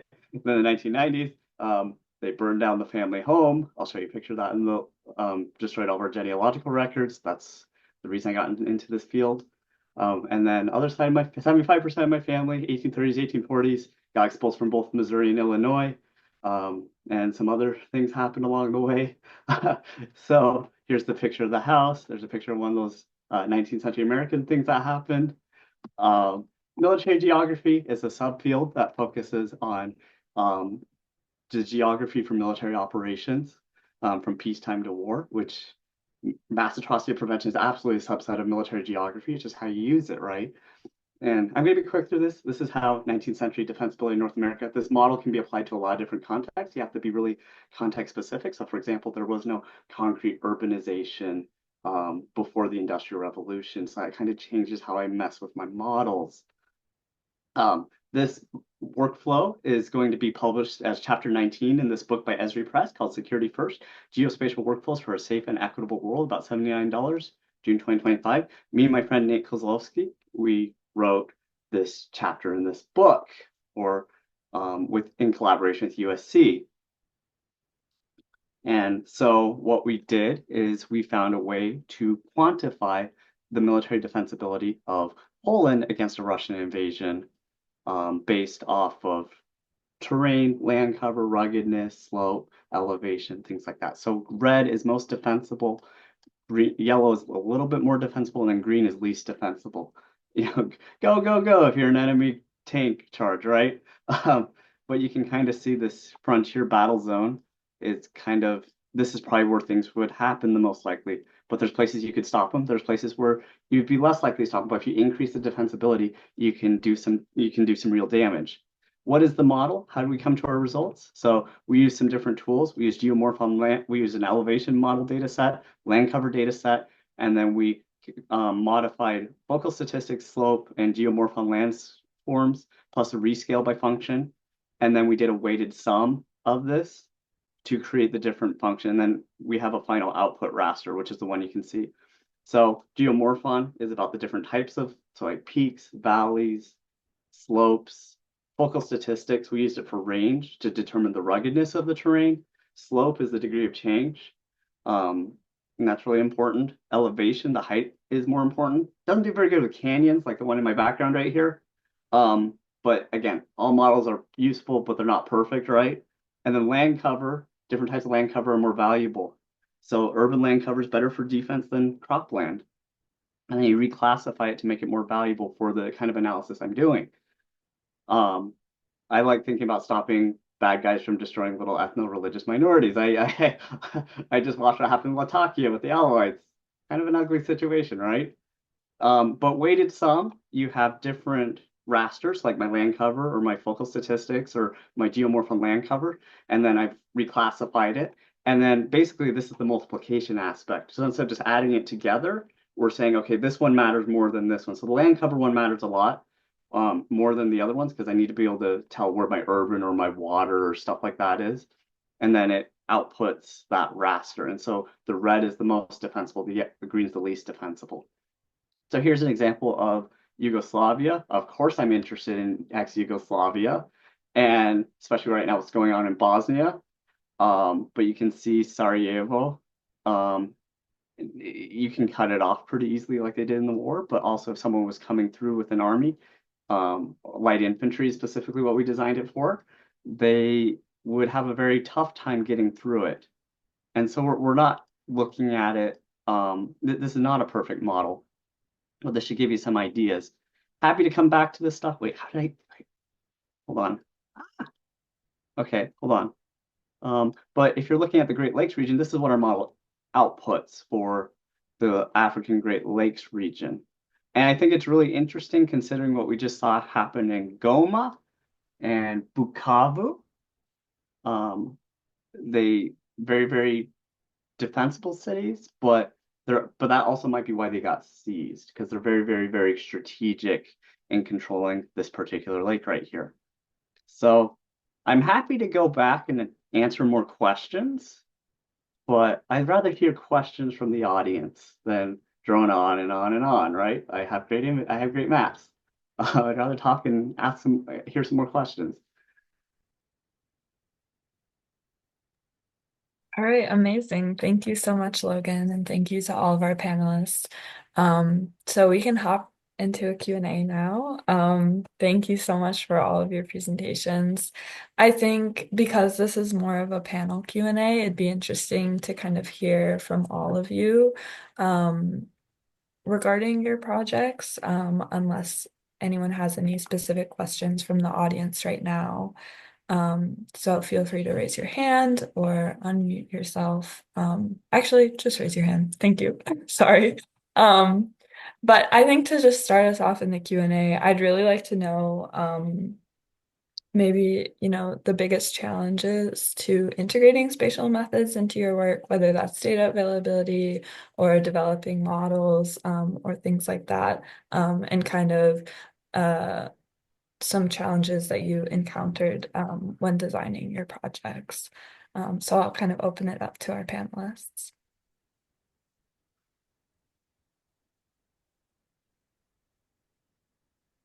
Okay. We're going to have to poke them and popcorn them. So Logan gets to go first, and then you get to call out somebody. So it looks like I have several questions in the chat. So let me share my screen. I actually can show you, this is my work. I don't know if I consider it my glory, but wait, let me find it really quick. So the weights, gosh, where's my table? Okay, so I'll give you an example. So for my reclassify for the geomorph on land forms, so you have flat, peak, ridge, shoulder, spur, slope, hollow, foot, slope, valley, pit. Here's the valley. We reclassified it. Peaks are really, really important because you can see the whole terrain, right? Ridges are a little bit more important, but I really don't want to be in a valley or a pit. I don't want to be trapped. Idea. But then here's my classes for my land cover analysis. So this is where I'm reclassifying. Here's my different crops or different things like that. Urban gets the highest rating. Water gets my highest rating because I'm thinking from a light infantry, because most mass atrocities happen from light infantry walking around with machine guns, right? That's just, now you can, and then the weighted sum, let me go back to that really quick. There is a section on this, but this is kind of how the book is going to look. So when I weighted it, again, this is imperfect modeling, and there's some things where this model doesn't do very well. I still haven't figured out how to do mud, still haven't figured out how to integrate precipitation. It's like an arid place like the desert, like the West Desert of Utah, for light infantry force, you're going to be dehydrated the whole time. You have to carry your own water. That does impact. Or you go to a really wet place like the Yucatan Peninsula, the rainforest there. That makes a big difference. So elevation got not as big of a priority. The landform one sure did. The rescaled, but the land cover one is probably my highest and most important because it tells me a lot about what's going on the ground. Um, that's how we did. We read a book called Military Geography for Professionals and the Public by John Collins, and then we did our best to use geospatial modeling and variable assigning for that. It's not a perfect model, and yes, infrastructure does matter a lot in military geography planning. We were just trying to see, can we quantify using existing layers? It wasn't, I should have been a little bit more clear. It's not a perfect match. And then even within the urban hotspots, commercial buildings are more defensible than residential homes, right? Because they're concrete, they're really built to last. We see this in the Ukraine conflict, Ukraine war, right? So you could get a little bit more refined with this model, with mud, with caves, with urban concrete commercial buildings. There's other ways to make this more refined. What we were trying to teach students is how to use this for anticipatory geospatial intelligence. Like how to make it, how do you use bigger data sets to kind of get an idea of where things are a little bit more strategic. That's what we were trying to do with this specific chapter. There's a lot of room to grow and to improve it. So I don't know if that helps. I don't want to take up everyone's time. Sorry. No, that's very interesting. Thank you, Logan. I have a question for Natalie in the chat. Wondering if you could speak more to the preliminary results of your descriptive analysis and kind of why you think it's conceptually compelling, maybe the programmatic implications. Yeah, so I think the kind of the conceptual the reason that I find this project interesting is a number of kind of post-conflict like reconstruction and reintegration programs have been being designed and implemented for the last few decades, but they're all based on kind of what we think of as current best practice knowledge about how intergroup interactions happen and what the effects of that are. So things like this, a lot of sports programs putting two people together, or like vocational training programs. And they're just not seeing the kind of expanded effects that we would expect to see if kind of what the micro level theory on the ground or the current micro level theory is correct. We're seeing positive effects within the individuals that are in those programs, but that's not expanding really in most cases to the rest of kind of the outgroups there. And even in some cases, we don't see effects for the individuals participating. So it's making me think there are still some additional micro level pieces that are important to be incorporated and understood to fully understand kind of the ultimate implications. And I think one's like urban environment, spatial environment is a big part of that. So that's kind of what's driving this. The preliminary results, yeah. So I am loath to read too much into it because I've focused mostly on Eastern Europe at the moment with a few other cities. But it is kind of initially seeming to suggest that when especially you have kind of minorities really segregated into their own environments, that is associated with kind of more incidents of violence. And when you have kind of greater intergroup integration, it's associated with more incidents of kind of peaceful resistance or different agreements between groups. And so that's kind of actually, it's kind of both helpful and harmful. It is encouraging for kind of the programs that are being designed to kind of bring groups together. Presents a question still of why those programs aren't working kind of on a broader scale. And it's also going against the kind of findings, the most recent findings in the literature that's specifically dive into what we would expect the effects to be of seeing outgroup symbols or meeting outgroup people repeatedly that we aren't familiar with. So I'll stop there. That's very interesting. Thank you so much. I guess swinging this around to Moses, question for you is looking more at the methods that you're using in your research.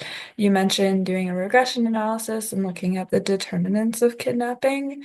Could you provide a little more information about a regression analysis? Did you take into account population in the model or potentially like a geographically weighted regression? So feel free to share more about your methods. I think you're on mute, just so you know, if you could unmute yourself. Thank you.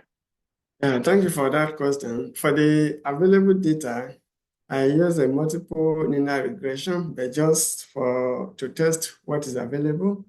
Work is going underground to get more data, more socioeconomic indicators for each local government in terms of population, number of police stations in each local government, in terms of internally generated revenue, and so many socioeconomic indicators that determines kidnapping in that particular local government. Then when that is done, the analysis will switch from multiple regression analysis to geographically weighted regression. So everyone will show the influence of those indicators related to each local government area. And again, since the data is just from police officers alone, and most of the main challenge to kidnapping or anything terrorism is the availability of data. Police officers, the police, they don't keep much of this data. So after getting data from the ACLED or Global Terrorism Database, then more analysis will be done, robust analysis will be done in terms of incorporating more than local indicator of LISA tool, local indicator of spatial association. Those things will be incorporated into the analysis. Then you can see how those things vary across the local government, across the 20 local government area of the state. A lot of variables will be considered in the in the geographically weighted regression. Not only population was part of what I've used before, but I'm working in the background to see how I can get more data for all the local government areas of the state. Yeah. I hope I've answered the question. Yes, that's great. Thank you. Are you intending to kind of just focus on Lagos states still or expand to more states? Yeah, the project is actually on Nigeria, but right now this is where the data is only available for Lagos from the police right now, but it covers the whole country. The data has been raised to the Inspector General of Police in Abuja, that is the federal capital level, to get the kidnapping cases across the country. And not only that, the bigger part of the project is interacting with the convicted kidnappers in those people that have been charged or those who are found guilty of kidnapping and they're already serving their times in jail. A lot of interviews have been conducted with these people, but they are not just part of this analysis. I recently conducted that interview, so I can't put it here right now. And then I'm looking at another aspect of it again, interacting with the anti-kidnapping units, then getting their views, and police officers of the anti-kidnapping units, getting their views and their opinion on kidnappings, because those are the people that are trained to handle kidnapping in Nigeria. So it's a different aspect.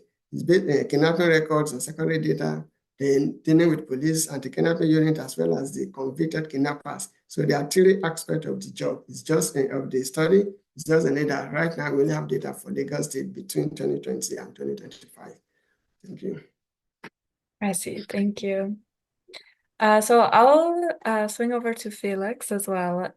What an amazing presentation. Very interesting maps. I think there was a question about kind of the scale of the plate model and how, not only how you decided which scale to apply to. For example, like Erica pointed out, Nigeria is quite larger than Germany, but kind of the ways in which scale impacts the plate model, or if it does at all. It doesn't really. So I actually verified that it can be run on a very small plate or even larger. So I choose this one, which has around like a 10 by 10 kilometer resolution, just for rerunning it. And this takes around, I think, 2 hours for whole Nigeria and applying events from the whole year of 2018 to it. So this was kind of feasible running it multiple times, but I guess if you want to have a higher resolution, which only makes sense if you have higher resolution data, obviously, and the conflict events geoprecision allow it, then you can scale it up and down however you want to. There's no limit as far as I know of.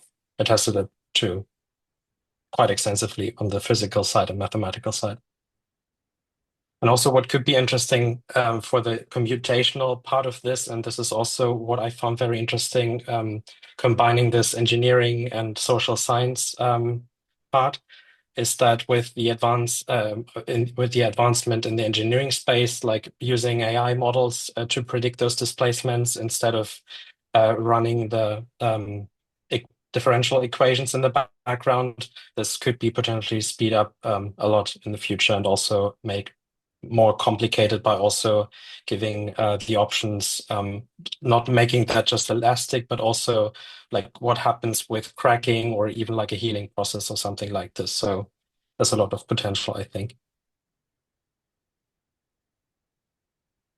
That's fascinating. Yeah, to look at kind of recovery methods as well, with like a rupture or a crack. Yes. Thank you so much for sharing. I was going to touch base on a question in the chat for you, Logan. I'm not sure if you answered it in the chat, but I was also wondering this, personally, how does critical infrastructure factor into the chapter you're writing or the weighting system that you created, and kind of the defensiveness index?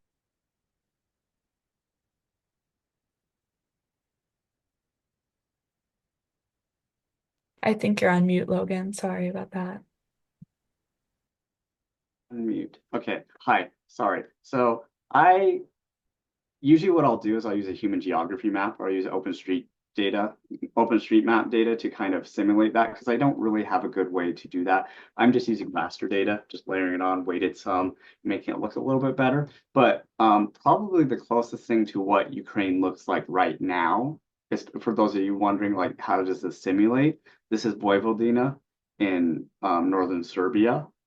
And, you know, it's a pretty flat agricultural place like this too, but it has these really built up villages.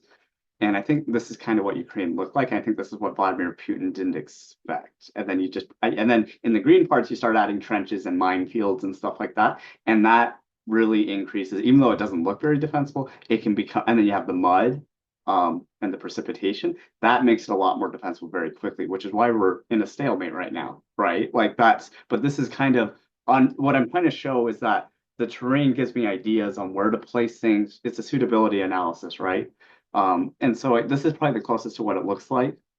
My models in Ukraine have not worked very well. It's just green. I'm like, this is not how that's not how the war is going. But if you're looking for a close example, my Yugoslavia, this area of Yugoslavia, the Vojvodina, Slavonia, that's probably the closest. And in the war during the 1990s, this is where the Serbs got held up, right, by the wetlands of the Drava River. This is where, like, yeah, they invaded for a while, but then they got pushed back because of these rivers, the Dunav, or Danube, I should say. But this is what it looked like. But you use like a human geography map, you do network analysis, you do a bunch of other things. This is not a one size fits all. This is just more, here's my general landscape factors. Let's put them together. Let's see what comes up. And then let's start doing other analysis to make sure it actually makes sense, like airports or something you need to seize. How far can they go? What kind of planes can they submit? There's a lot more to military geography analysis than just this. This is just to teach people you can quantify this. You can get a rough idea of what you need to be looking for. It's a teaching tool. Thank you so much. We're definitely looking forward to seeing your chapter come out with Esri.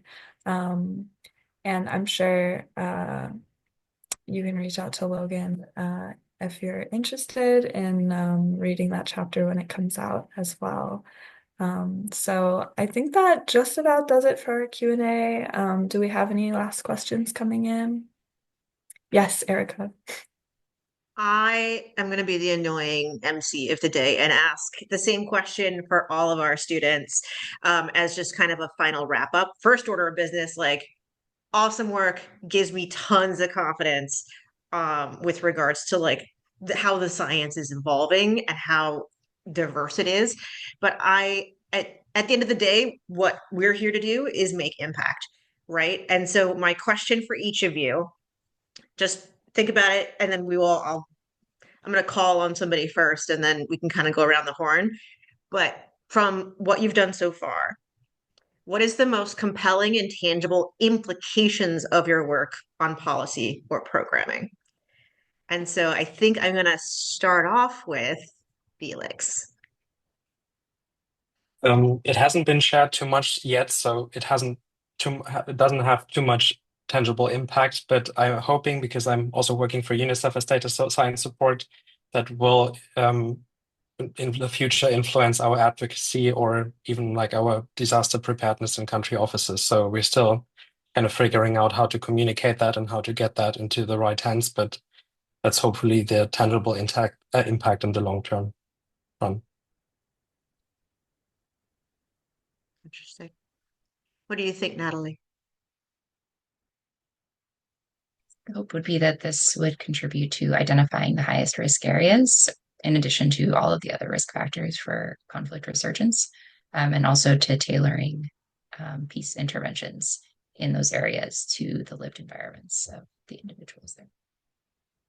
Yeah, it's amazing how much things like urban planning and ethnography come into these conversations, especially for those of us who are more like spatial epidemiologists or climatologists or something like that, or resource scientists. Moses, how about you, sir? What are the most compelling implications of your work? Oh, great.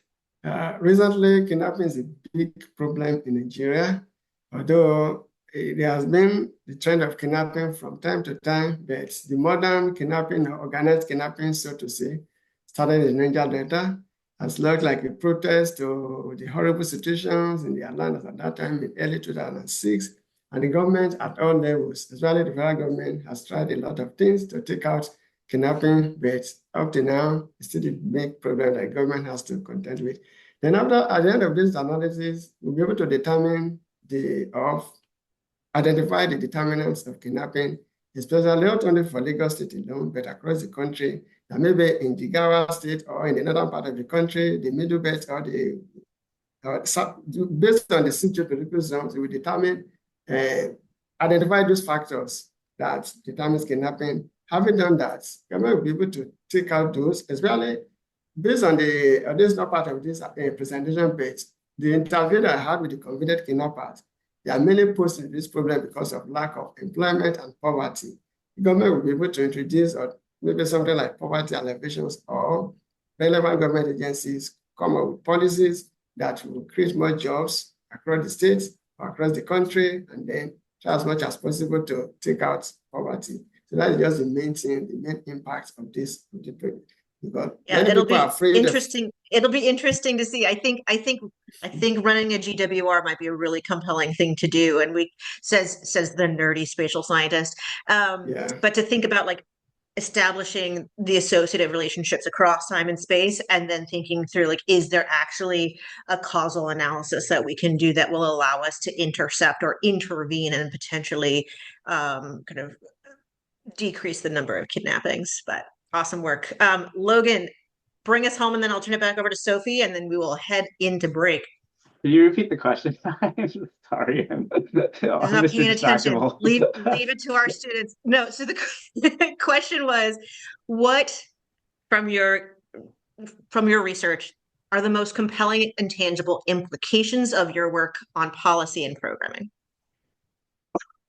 I would say that you can get anticipatory intelligence, so there's strategic intelligence, geography, economics, demography, the things baked into the system. Russia's need to invade Ukraine, China's need to break out of the first island chain.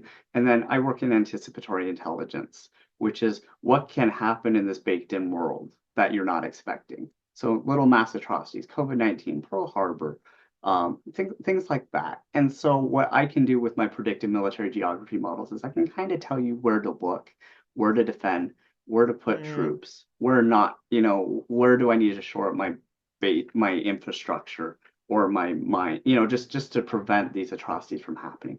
I think that even though this is not a perfect model, it's a step towards that. where I can say, yeah, Process. this is what you need to do. You need to look at the infrastructure too, like you all mentioned. That's a very valid critique. And I do that in my analysis. It's just for my big base layer, I have to incorporate everything else before I can get there, I think. Great, thanks. Sophie, final words. Amazing. I just want to thank you all so much for being willing to do these Ignite sessions. I know it's a short period of time, but it's really a great way to get the audience interested and highlight your research. So thank you all again for our student sessions. So we're going to go into a break now until 11:05 Eastern time. So just at 5 past the hour, wherever you are. And then we'll come back with a really exciting presentation from Dr. Chiara. Thank you all so much.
Welcome back, everyone. I hope everybody got to stretch your legs, drink some water, take care of yourselves, shake it out a little bit.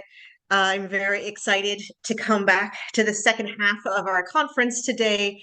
I introduced to you Dr. Chiara Francalanci. I apologize if I misspoke your name. From the CENTAUR project and from Cherry Data, talking to us about the CENTAUR project, anticipating the localized impacts of drought on violent conflict risk. Should be a good one. I hand it over to you, Dr. Francalanci. Hello, good morning. Since it's morning where you are, it's afternoon here. So I'm delighted to have the opportunity to present the work that I'm doing together with Adrian Detges and Valerio Butteghelli in the context of the CENTAUR project. CENTAUR is a research project funded by the European Union. It has started from a well-known observation, which is, the impact of climate change on the frequency and impact of natural disasters. So, for example, over the last 20 years, we have witnessed the doubling of major floods globally. And the research hypothesis, one of the research hypotheses that has been put forward by the CENTAUR project is whether the intensifying nature of natural disasters could actually have a measurable impact on the security and humanitarian crisis. CENTAUR focuses on two types of natural disasters, floods and droughts. And this presentation will focus specifically on droughts, basically due to the nature of droughts. Unlike floods, droughts have a more permanent nature. They tend not to have a clear beginning and end. And especially there are zones that are affected by droughts, and it seems that it's very difficult to, get rid of droughts. They tend to have a recurring nature and therefore to be a more permanent phenomenon. In terms of timing, the CENTAUR project lasts 3 years, and we have just started the third year. In the first 2 years, we have studied cold case studies. So we have focused on the study of historical data on droughts, specifically focusing on Somalia, Mali, and Mozambique. We are now entering the hot phase, where we would like to take the results from the cold phase and be able to run our models more systematically, to provide data and run models more systematically on hot cases, so in quasi-real time. We have several reference end users in CENTAUR from both the security and more, humanitarian emergency management domains. They have raised numerous requirements, and one of them that is specifically addressed by the work that I'm presenting today is that they wish to have a system that can alert them when conflicts or displacements are intensifying and are predicted to be above a certain threshold. So we have worked on this requirement, and the general idea of CENTAUR in this work, but also in all the work that is done in the project, is that there are benefits in collecting a variety of data. We're talking about quantitative data. So the indicators that we consider, at least in theory, they can be produced systematically and updated systematically over time. And in a way, the more the better. So the idea is, let's collect as many data as we can with the goal of describing droughts, not only from a climatic perspective, but also to get a sense, a description, a quantitative description of the context where the drought occurs. The idea being that the impact of a drought depends very much on context, on contextual variables. Another interesting aspect of CENTAUR is that we consider both data coming from Earth observation, so satellite data, and derive indicators from satellite data. But we also consider other sources of data to get the contextual information that I was talking about. So, for example, with satellite data, we can measure variables such as agricultural danger level or drought risk, seen as a mix of rainfall and soil humidity, so both weather variables and, again, Earth observation variables. But we also have numerous indicators that measure other aspects of the context that is hit by the drought. Then we measure a total of 25 indicators, so you can see them on this chart. They include variables such as economic insecurity, policies such as human rights, social cohesion, so quite a broad variety of contextual variables. So what we've done in this work is to test the model that you see in this chart. Basically, we have hypothesized that external stressors, such as droughts and more generally natural events, natural disasters, can actually have an impact on security and humanitarian variables, such as conflicts. And this impact is mediated by the fragility of the area that is impacted by the external stressor, by the drought.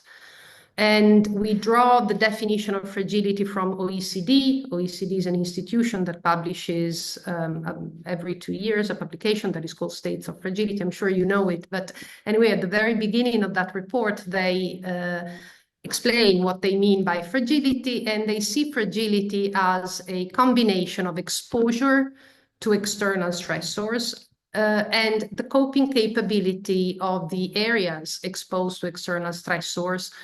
That is, the resilience that that area has against those external stressors. So we have operationalized this model with the variables, actually a subset of the variables that we had in CENTAUR.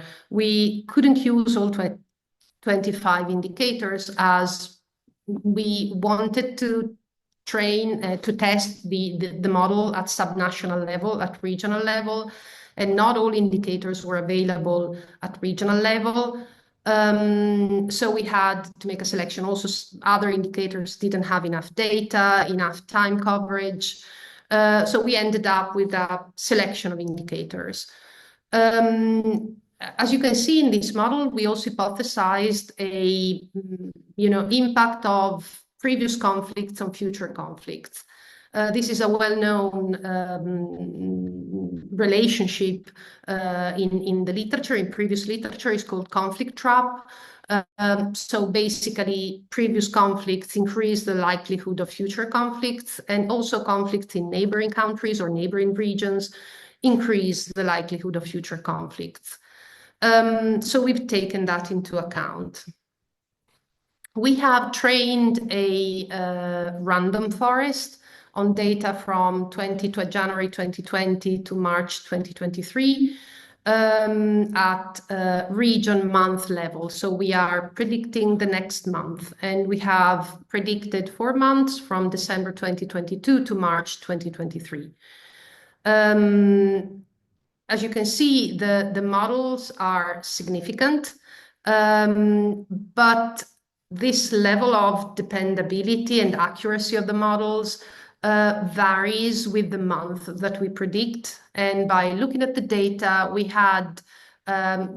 can put forward an interpretation of this variability in significance that has to do with peaks, outliers in some of the variables.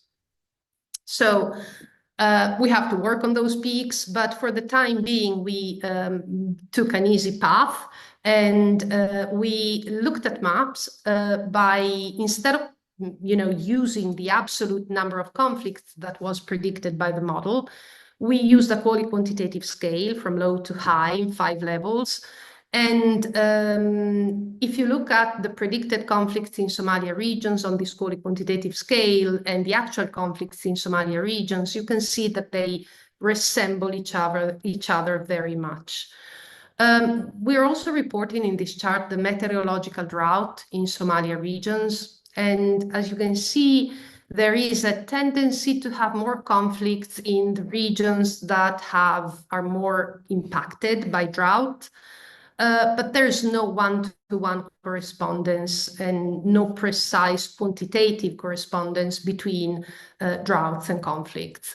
And this is also supports the idea of analyzing droughts in the context of the fragility, so the taking into account also the coping capabilities of the region impacted by the drought to withstand the external stressor. We have also tested another model, basically using the same indicators to predict the number of displaced people with the same impact of displaced people on previously displaced people on currently displaced people. And this model turned out not to be very significant. So we couldn't find any support in the data we had, any reliable support of this indicator, of this relationship, of this model. We did the same thing. We plotted, the predicted displacements in Somalia regions and the actual displacements in Somalia regions. And as you can tell, there's, the model makes mistakes, particularly in the Sul and Nugal regions, where the predicted displacements and actual displacements were quite different from each other. Now, one of the reasons why this model is non-significant is because, probably out of inexperience, I'm a computer scientist as a background, we calculated displacements as the sum of refugees and IDPs. And those two variables should probably not be summed. One of the reasons being that if you're studying a country, refugees come from other countries. And as in the case of Nugal region, we had a huge peak in the number of displaced people that were coming from a neighboring country, from Ethiopia. And so the model wasn't working. As a matter of fact, we made a mistake, but we also became very, we'll be careful in the future, especially about the idea of, try to study a country together with neighboring countries and a region together with neighboring regions, instead of studying countries in isolation. Especially if you're looking at conflicts and refugees, this should be the way to go. So this is one of the, directions of our future research in the project. This research that I'm presenting is still ongoing. And over the next months, the ambition is to make sure that we can extend the number of indicators that we include in the models, refine the models, and particularly try and build a system together with the partners of the project where we can systematically collect this information and put it together and produce predictions to have a more extensive testing. Now, the project CENTAUR ends at the end of 2025, which is not long from now, but with the team, we have, very serious intention. We're committed to continue to do research together.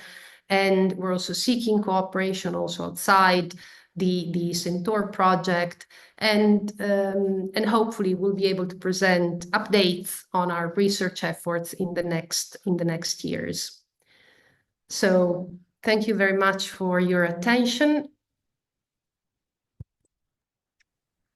Thank you so much, Chiara. You are expeditious in your presentation. That was delightful. Thank you so much. Okay. One of the questions that I have, and just as everybody else is putting their questions in the chat, you mentioned at the top of your presentation that you are catering to multiple end users.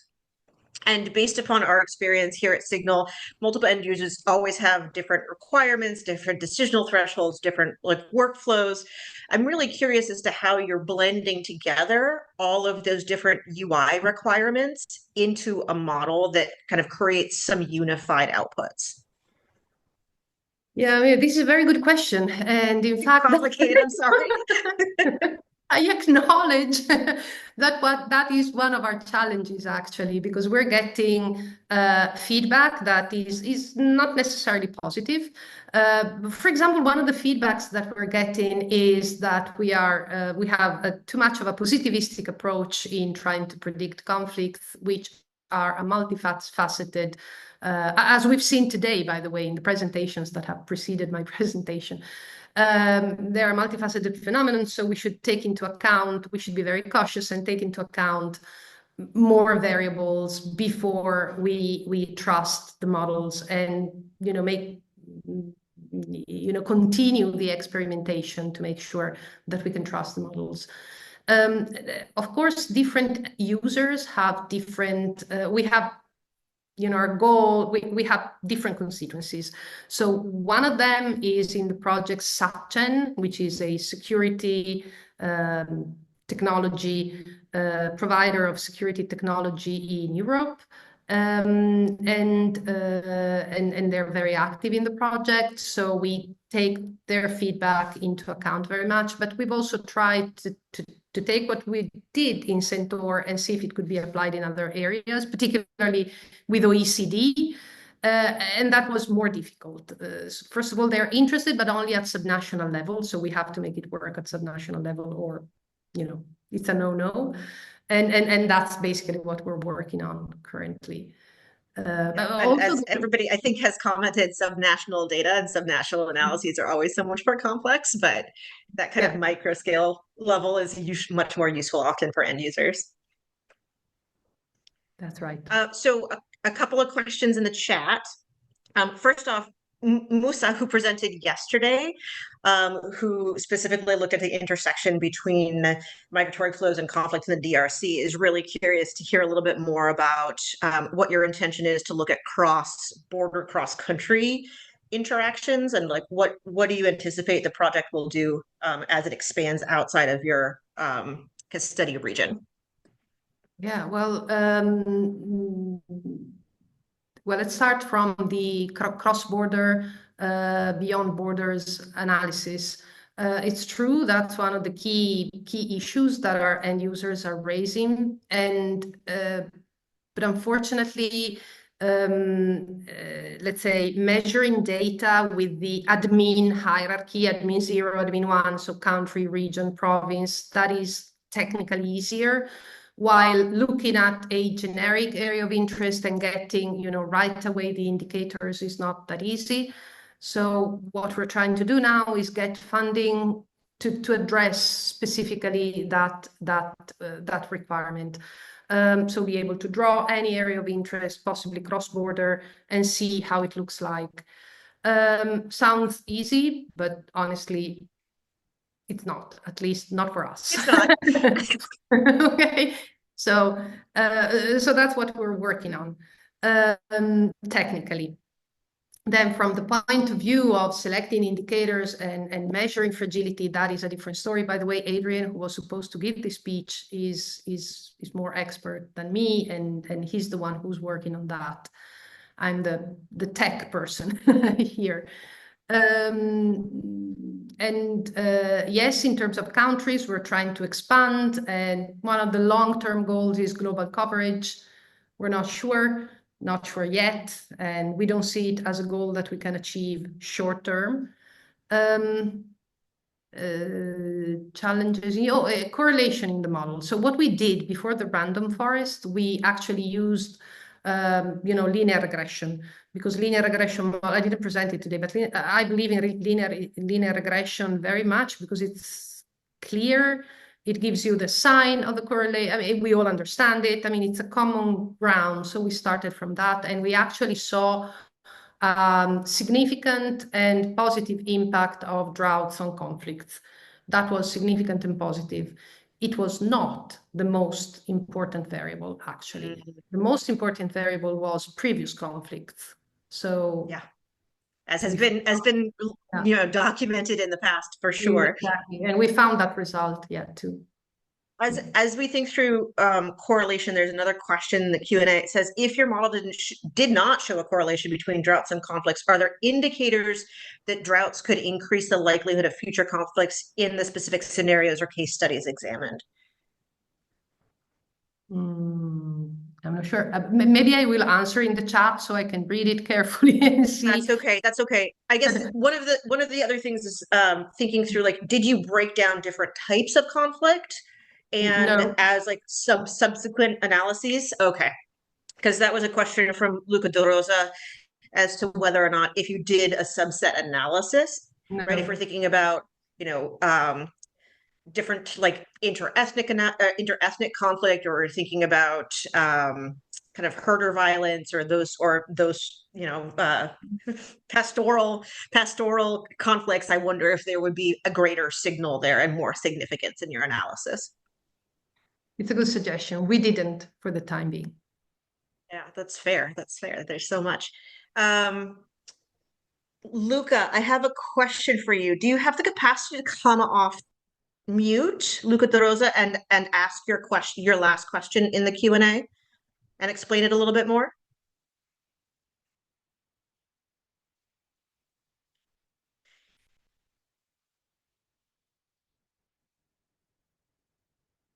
Humans of the Zoom admin, can we have Luca come off mute, please, so he can explain his question?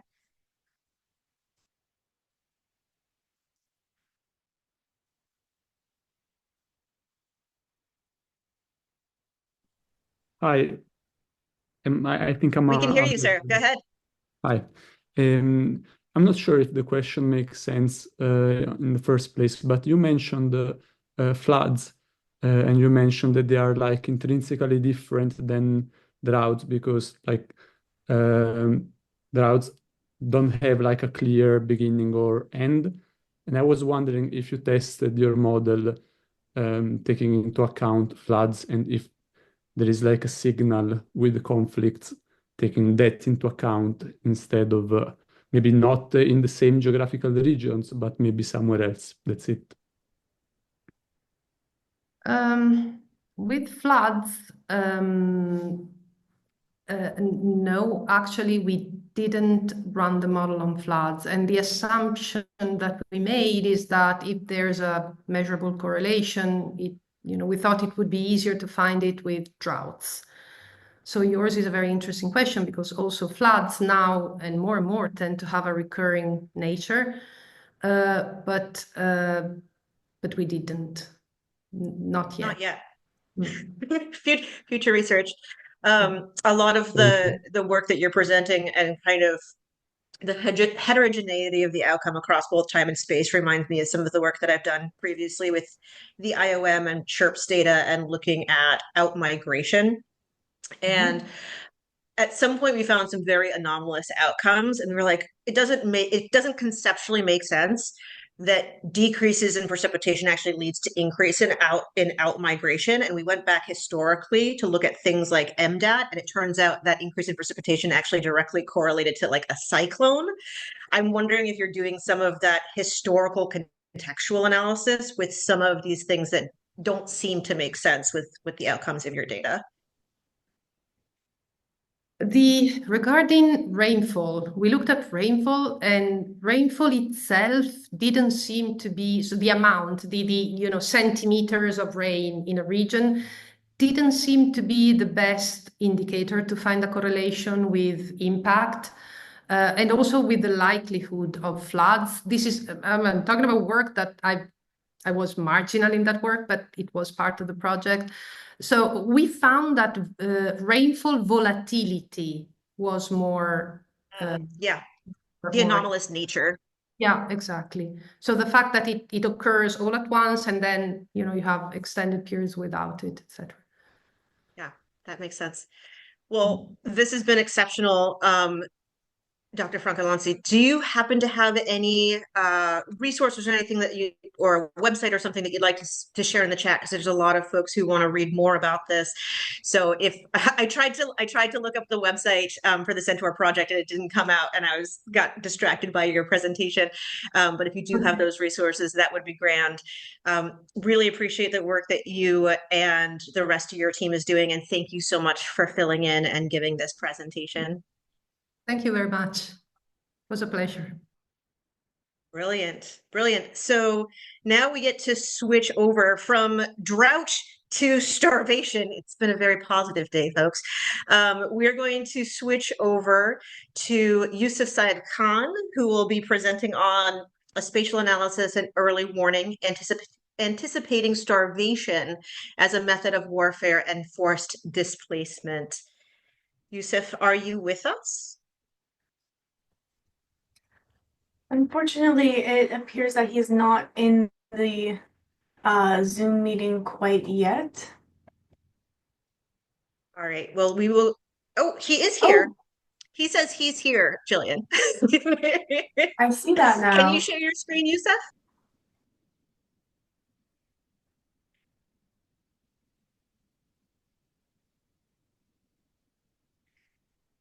It's not a Zoom conference if there's not I've just technical promoted him difficulty. to panelist, so I think we should be all set. Brilliant. Now we can see him. Can we get a sound check, sir? Yes, I'm here. Thank you, Erica. Thank you, Jillian. Delightful. Feel free to share your screen, and we look forward to your talk. Thank you.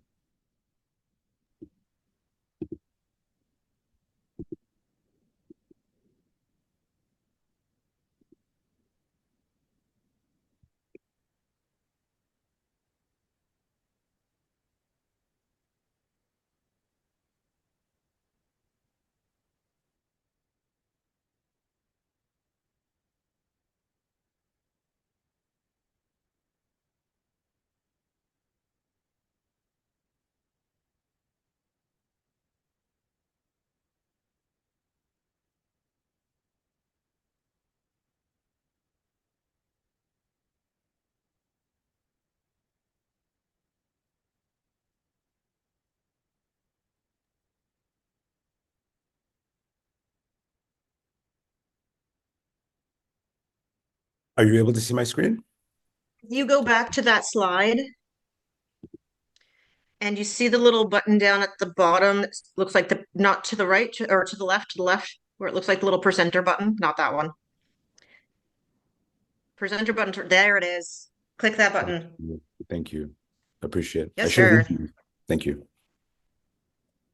Okay, so my presentation today is on spatial analysis and early warning and anticipating starvation as a method of warfare and forced displacement. Now, it will be fair warning that it will be possibly slightly different than the other presenters in the sense that I would like to provide an overview of a practitioner's perspective with respect to how we investigate and attempt to determine atrocity crimes. So in the scope of atrocity prevention and the broad understanding of atrocity prevention, we have this notion of atrocity crimes, particularly through the United Nations and the Office of the High Commissioner for Human Rights. And atrocity crimes comprise war crimes, crimes against humanity, and genocide. And both starvation as a method of warfare and forced displacement may amount to atrocity crimes, namely war crimes or crimes against humanity, may form various underlying acts of genocide. And so that is sort of the broad overview of what I'd like to address and how spatial analysis and early warning can help in that domain, in that legal domain. So in terms of context, it would be important, I think, particularly for this audience to provide a definition and a significance of starvation as a method of warfare and forced displacement as, quote, atrocity crimes, particularly when looking at how certain elements have to be proven in order to determine that those underlying crimes took place, and then what it takes to prove them and how spatial analysis can help in that domain.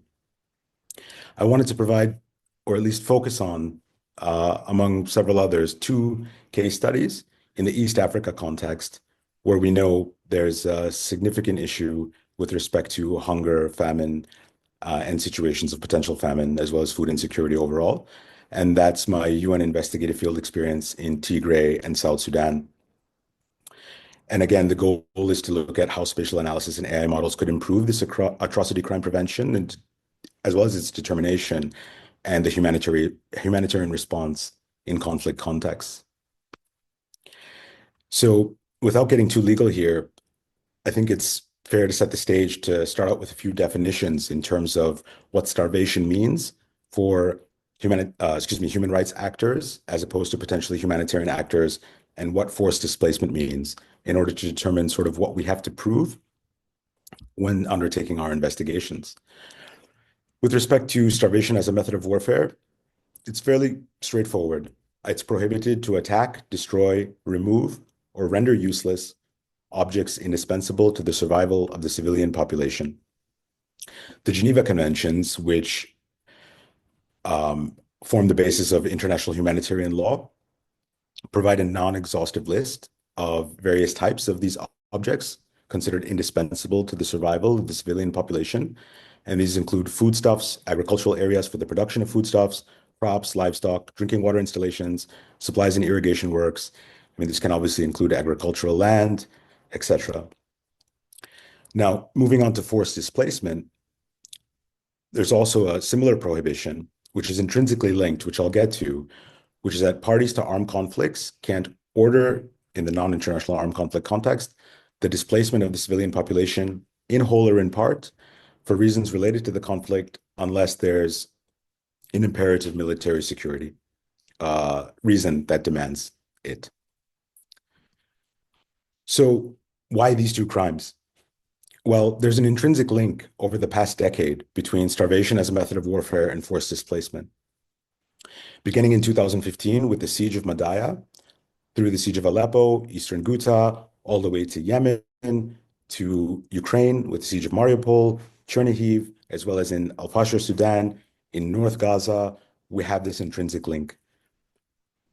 My estimation is that it's not paid, and there's not enough attention paid to it, but the intrinsic link, I believe, stems from the Geneva Conventions themselves, which govern the conduct of hostilities. And the Geneva Conventions say that it's prohibited to attack, destroy, remove, or render useless objects indispensable to survival, whether in order to starve out civilians or to cause them to move away, as well as for any other motive. And the commentary to these conventions states that it's suitable to interpret this aim in light of Article 17, which is the prohibition on the movement of civilians.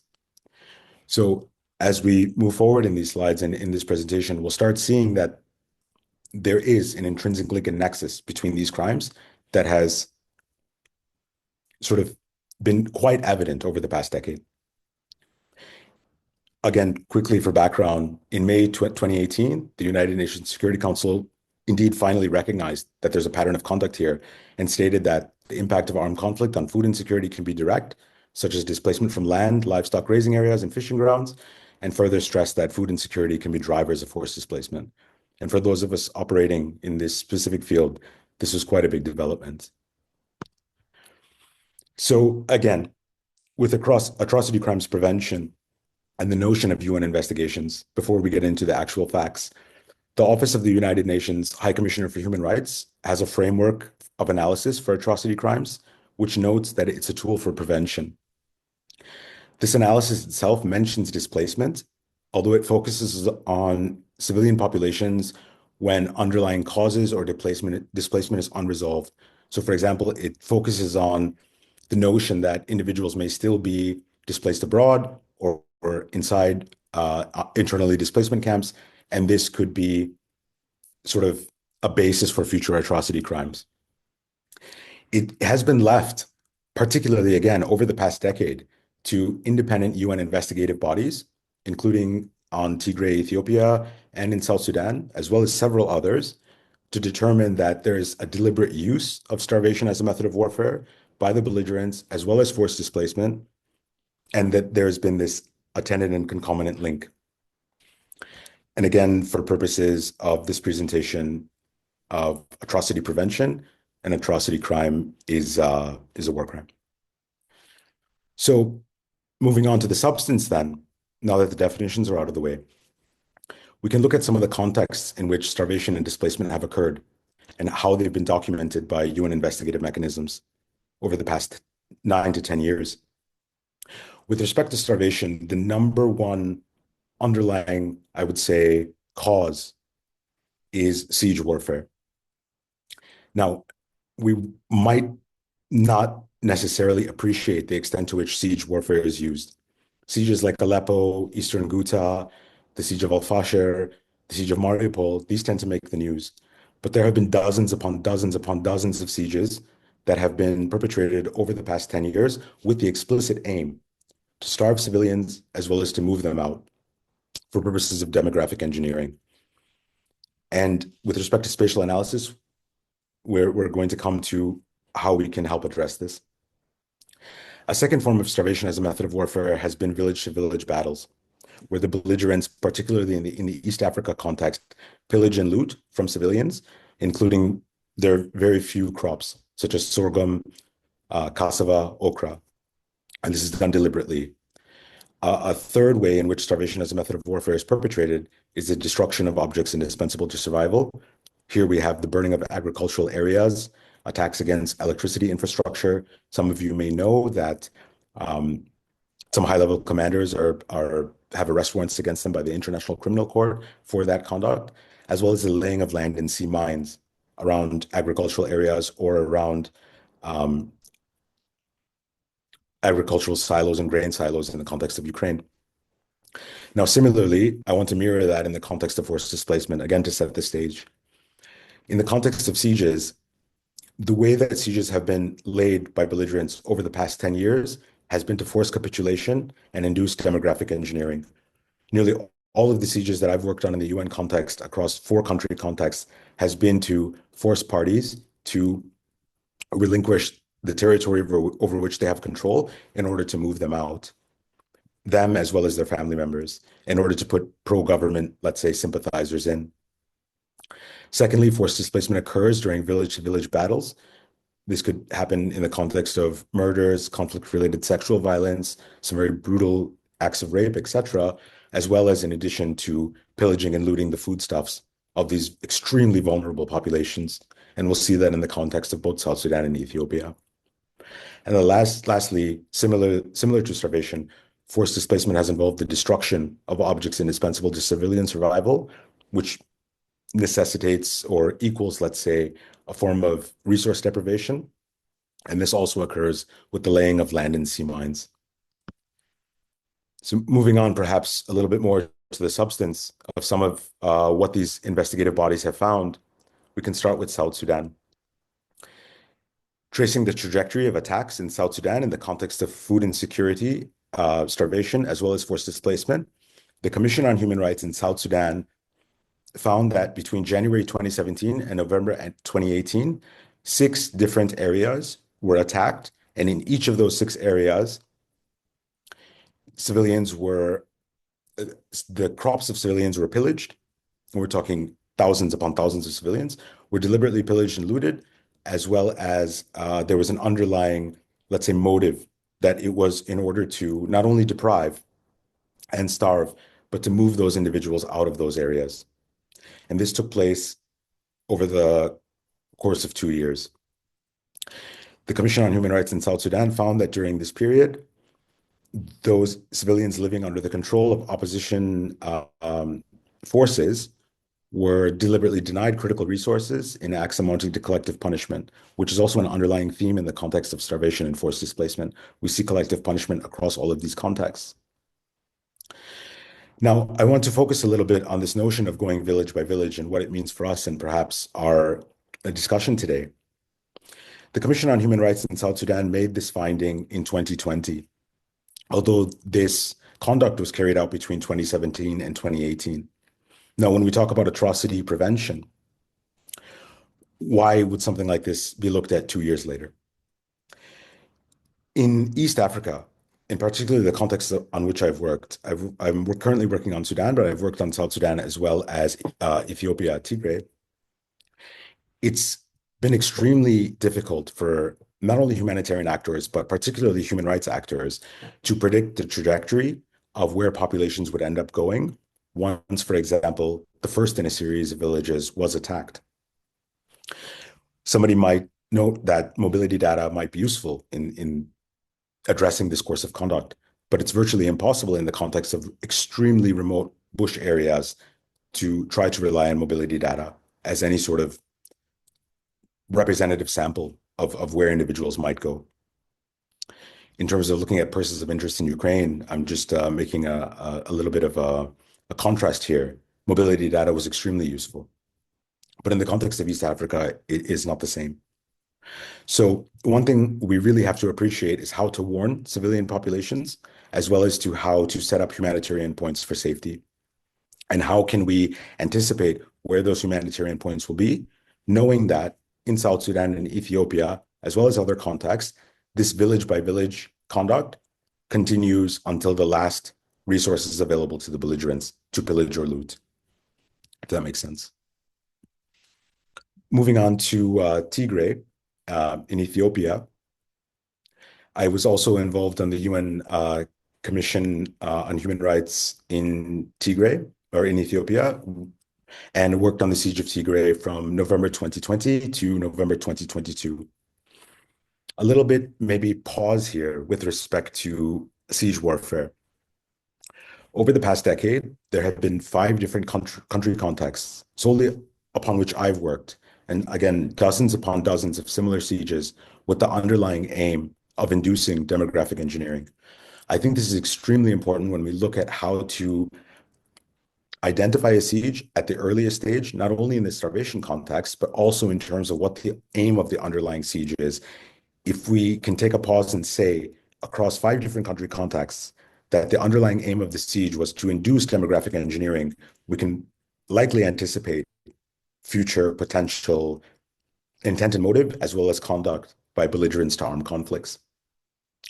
So in Ethiopia, civilians were displaced from Tigray to Afar and Amhara regions, again, by the same conduct: rape and sexual violence, looting and pillaging, as well as murder, as well as to several IDP camps in Axum and Mekelle, and there was cross-border displacement to Sudan, which we all probably know.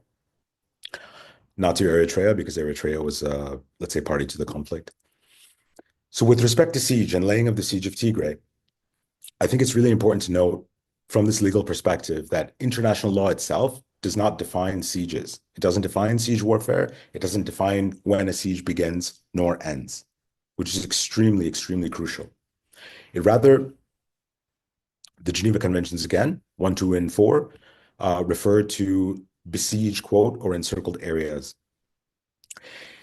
The United Nations investigative mechanisms, which are tasked to look into this conduct and whether or not sieges are being laid in some of these very precarious situations, they rely on the humanitarian definition of siege.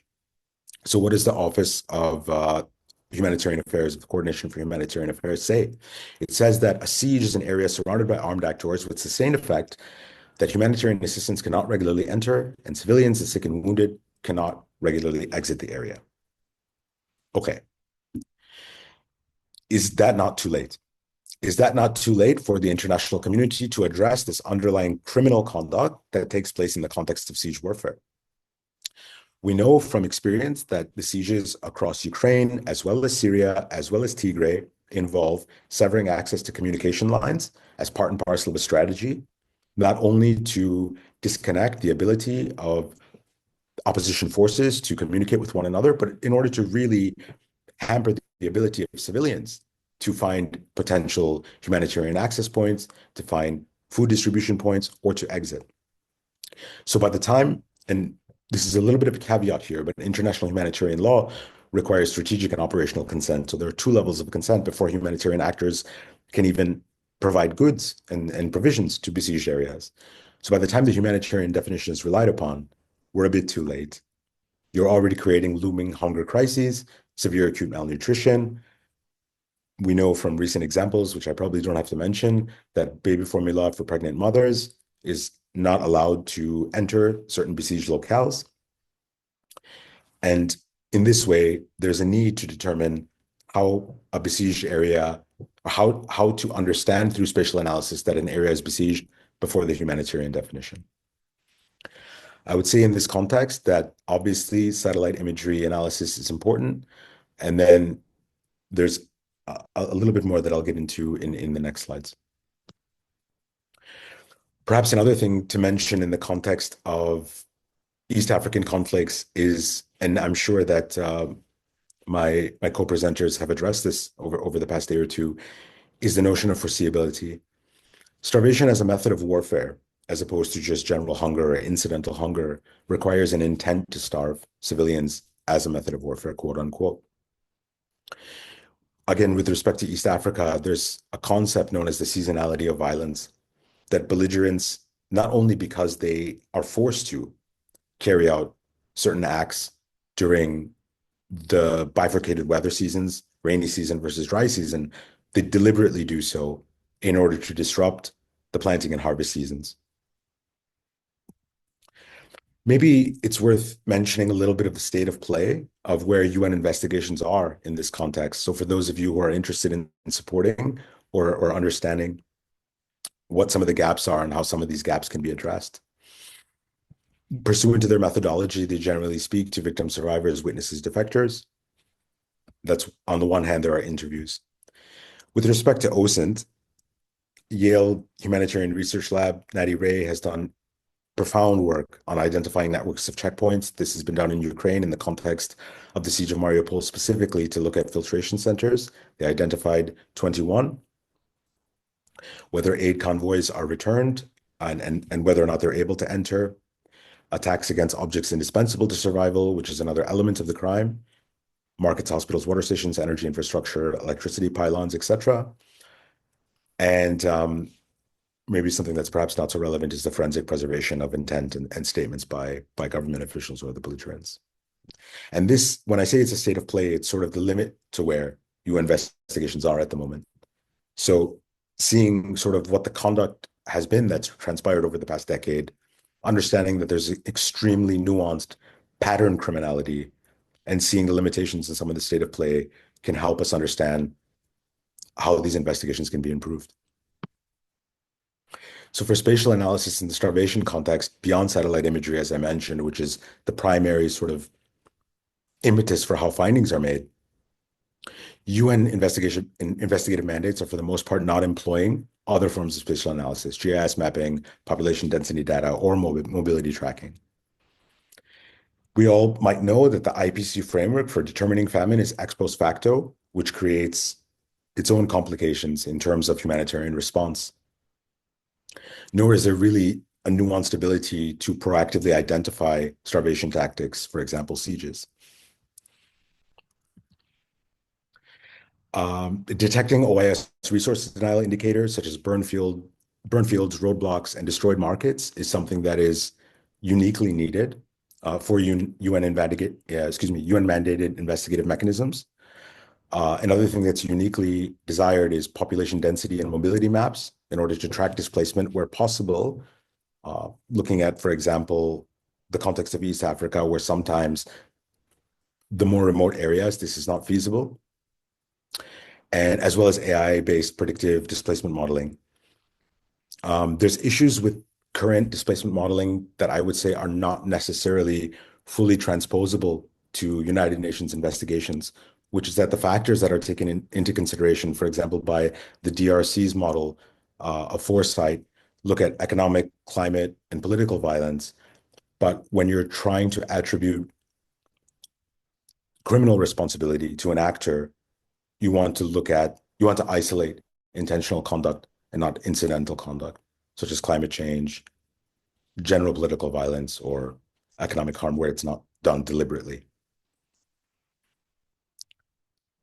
I wanted to focus a little bit also on landmines and sea mines in the context of Ukraine. Russia's pattern conduct, I worked on the ground in Ukraine, supporting the Office of the Prosecutor General for a bit over a year recently. And Russia's pattern conduct and its use of landmines and sea mines is really worth mentioning. I wanted to highlight some of the ways in which not only could this conduct be identified, but how it could point to criminality in terms of starvation. We have satellite imagery and aerial photography, high-res optical or multispectral satellite imagery that can identify signs of disturbed soil, altered vegetation patterns, or disrupted land. We have changes in vegetation health or growth patterns, altering of soil or chemistry or drainage. There's LiDAR to produce high-res elevation models that highlight unnatural land disturbances, trenches, holes, and berms. And finally, thermal imaging for buried landmines that were deemed to have caused subtle temperature differences at dawn or at dusk when temperature contrasts are the highest. Nearing the end of my presentation, we can look at some of the potential of these methods to promote not only UN-mandated investigative mechanisms, but as I just mentioned in the context of Ukraine, local governments to better inform their potential war crimes analyses. With respect to AI displacement forecasting, I had mentioned that there is the potential to extend the forecast of displacement up to 3 years ahead. However, it would need to be divorced from incidental factors. The impact on the humanitarian response would enable preemptive intervention, ideally improved resource allocation. If we look at contexts such as South Sudan and Ethiopia, where populations are being moved village to village, there would be an understanding of where to set up the ultimate checkpoints in order for individuals to have a place to land, as it were. And then there's obviously using satellite imagery and OSINT to monitor potential food blockades, sieges, the destruction of agricultural infrastructure, and doing so with the notion of seasonality of violence in mind. Maybe it's also worth mentioning some of the challenges in this context. There are, particularly for human rights actors, certain challenges. Data access limitations are at the top of that list. With respect to sensitivity, confidentiality, lack of open data policies, as I mentioned, human rights organizations are uniquely attuned to these rights that individuals hold. There are other institutional constraints for the United Nations, budgetary resource. Obviously, there's procurement timelines and bureaucracies, as well as the fact that member states have established 50 of these investigative mechanisms since 2006, covering virtually every country context imaginable. Is there the resource and the political will, as well as the financial will, to augment these investigations with the reality of what's needed with respect to such analysis? And then perhaps it's also worth mentioning some of the political strengths within the UN system. There's notions of information sharing across competing mandates. Strictly humanitarian mandates, such as the Office for Coordination of Humanitarian Affairs, does not have the mandate to support individual criminal accountability or human rights investigations. So it sharing its underlying information, for example, with an independent UN investigative mechanism tasked to look at the criminal responsibility of a specific actor, may not be in either of those mandates' best interest. And that's something really that I keep in mind quite often with respect to the potential of how these methods can support ultimately UN investigations. Despite that, I believe that there's an urgent need for this interdisciplinary collaboration, combining expertise in human rights, international criminal and humanitarian law with spatial analysis and AI tech. And I think that's it from my side. Thank you very much. Thank you so much, Yousuf. Exceptional work, really wonderful insights, really good call to action. I think we hear this over the last 2 days echo time and time again.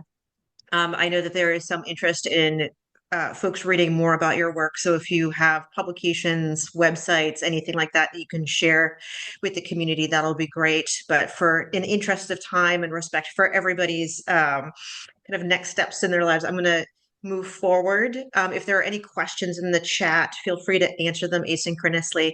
But I'm going to steal the screen back from you, sir, so we can wrap up our conference. Thank you.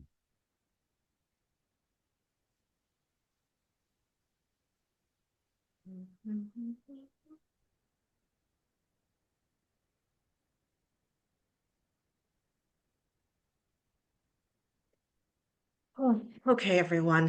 So we've come to the end of our conference. We've heard a lot of things. We have a lot to process. But as I've been thinking about kind of what are the big takeaways that I will continue to think about and I will continue to dig into as I kind of percolate all of the information and go back and rewatch videos and think about collaborations. I just wanted to kind of highlight some of them here. So first order of business, conflict and atrocities have various conceptual definitions. And we heard a lot of those different types of conceptual definitions that stray away from the normative atrocity definitions. So thinking through things like identity-based violence, thinking about starvation and resource depletion, as Yousuf just spoke to, thinking about forced displacement, thinking about child abduction that Natty Raymond spoke about yesterday. And then the upstream indicators of conflict and atrocities are stochastic. Again, we had some very contemporary thoughts on this today as well as yesterday, thinking about natural resources, not just oil and water, but things like cadmium and cobalt and the things that exist within our cell phones and how those demands are going to change the resource landscape and subsequently the conflict landscape. It's really important. Of course, we're all aware of how climatological variables and natural disasters are increasingly inculcated in escalating conflict. Of course, things like socioeconomic variables, interpersonal variables, governance variables, historical conflict variables, and then infrastructural variables and thinking about the built environment and the lived place and space in which in which we live and in which kind of conflict takes place. And I love how many spatial methods we're utilizing to address conflict and atrocities and how diverse they are and how much they're evolving, because place and space are what unify a lot of these stochastic variables.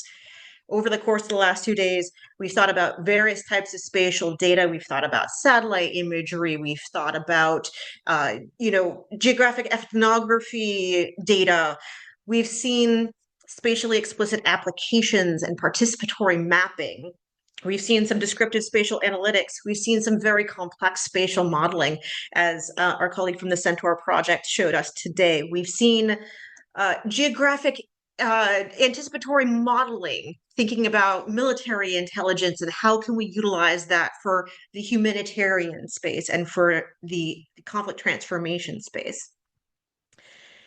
But at the end of the day, this is also something really interesting, right? Like, look at how many of us are working on these critical questions.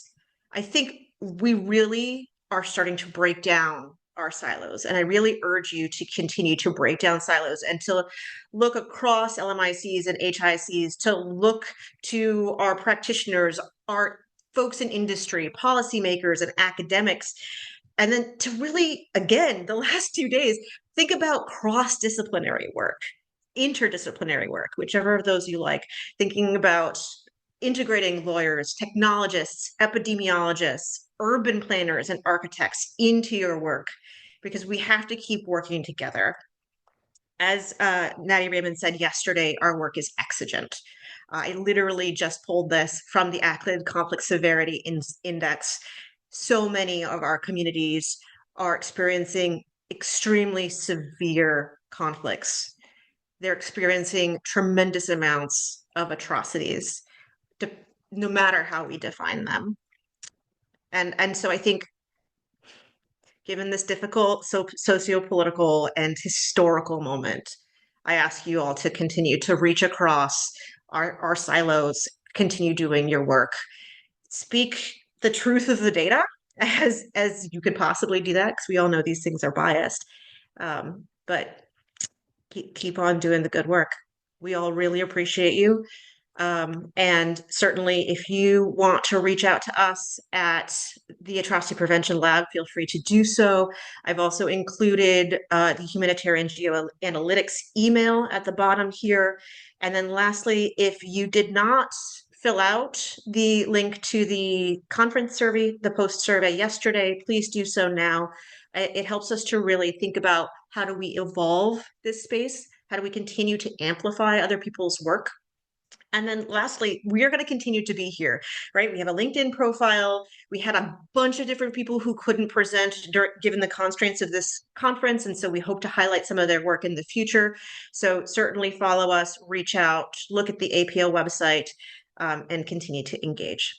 And with that, I thank everyone. Have a good rest of your day.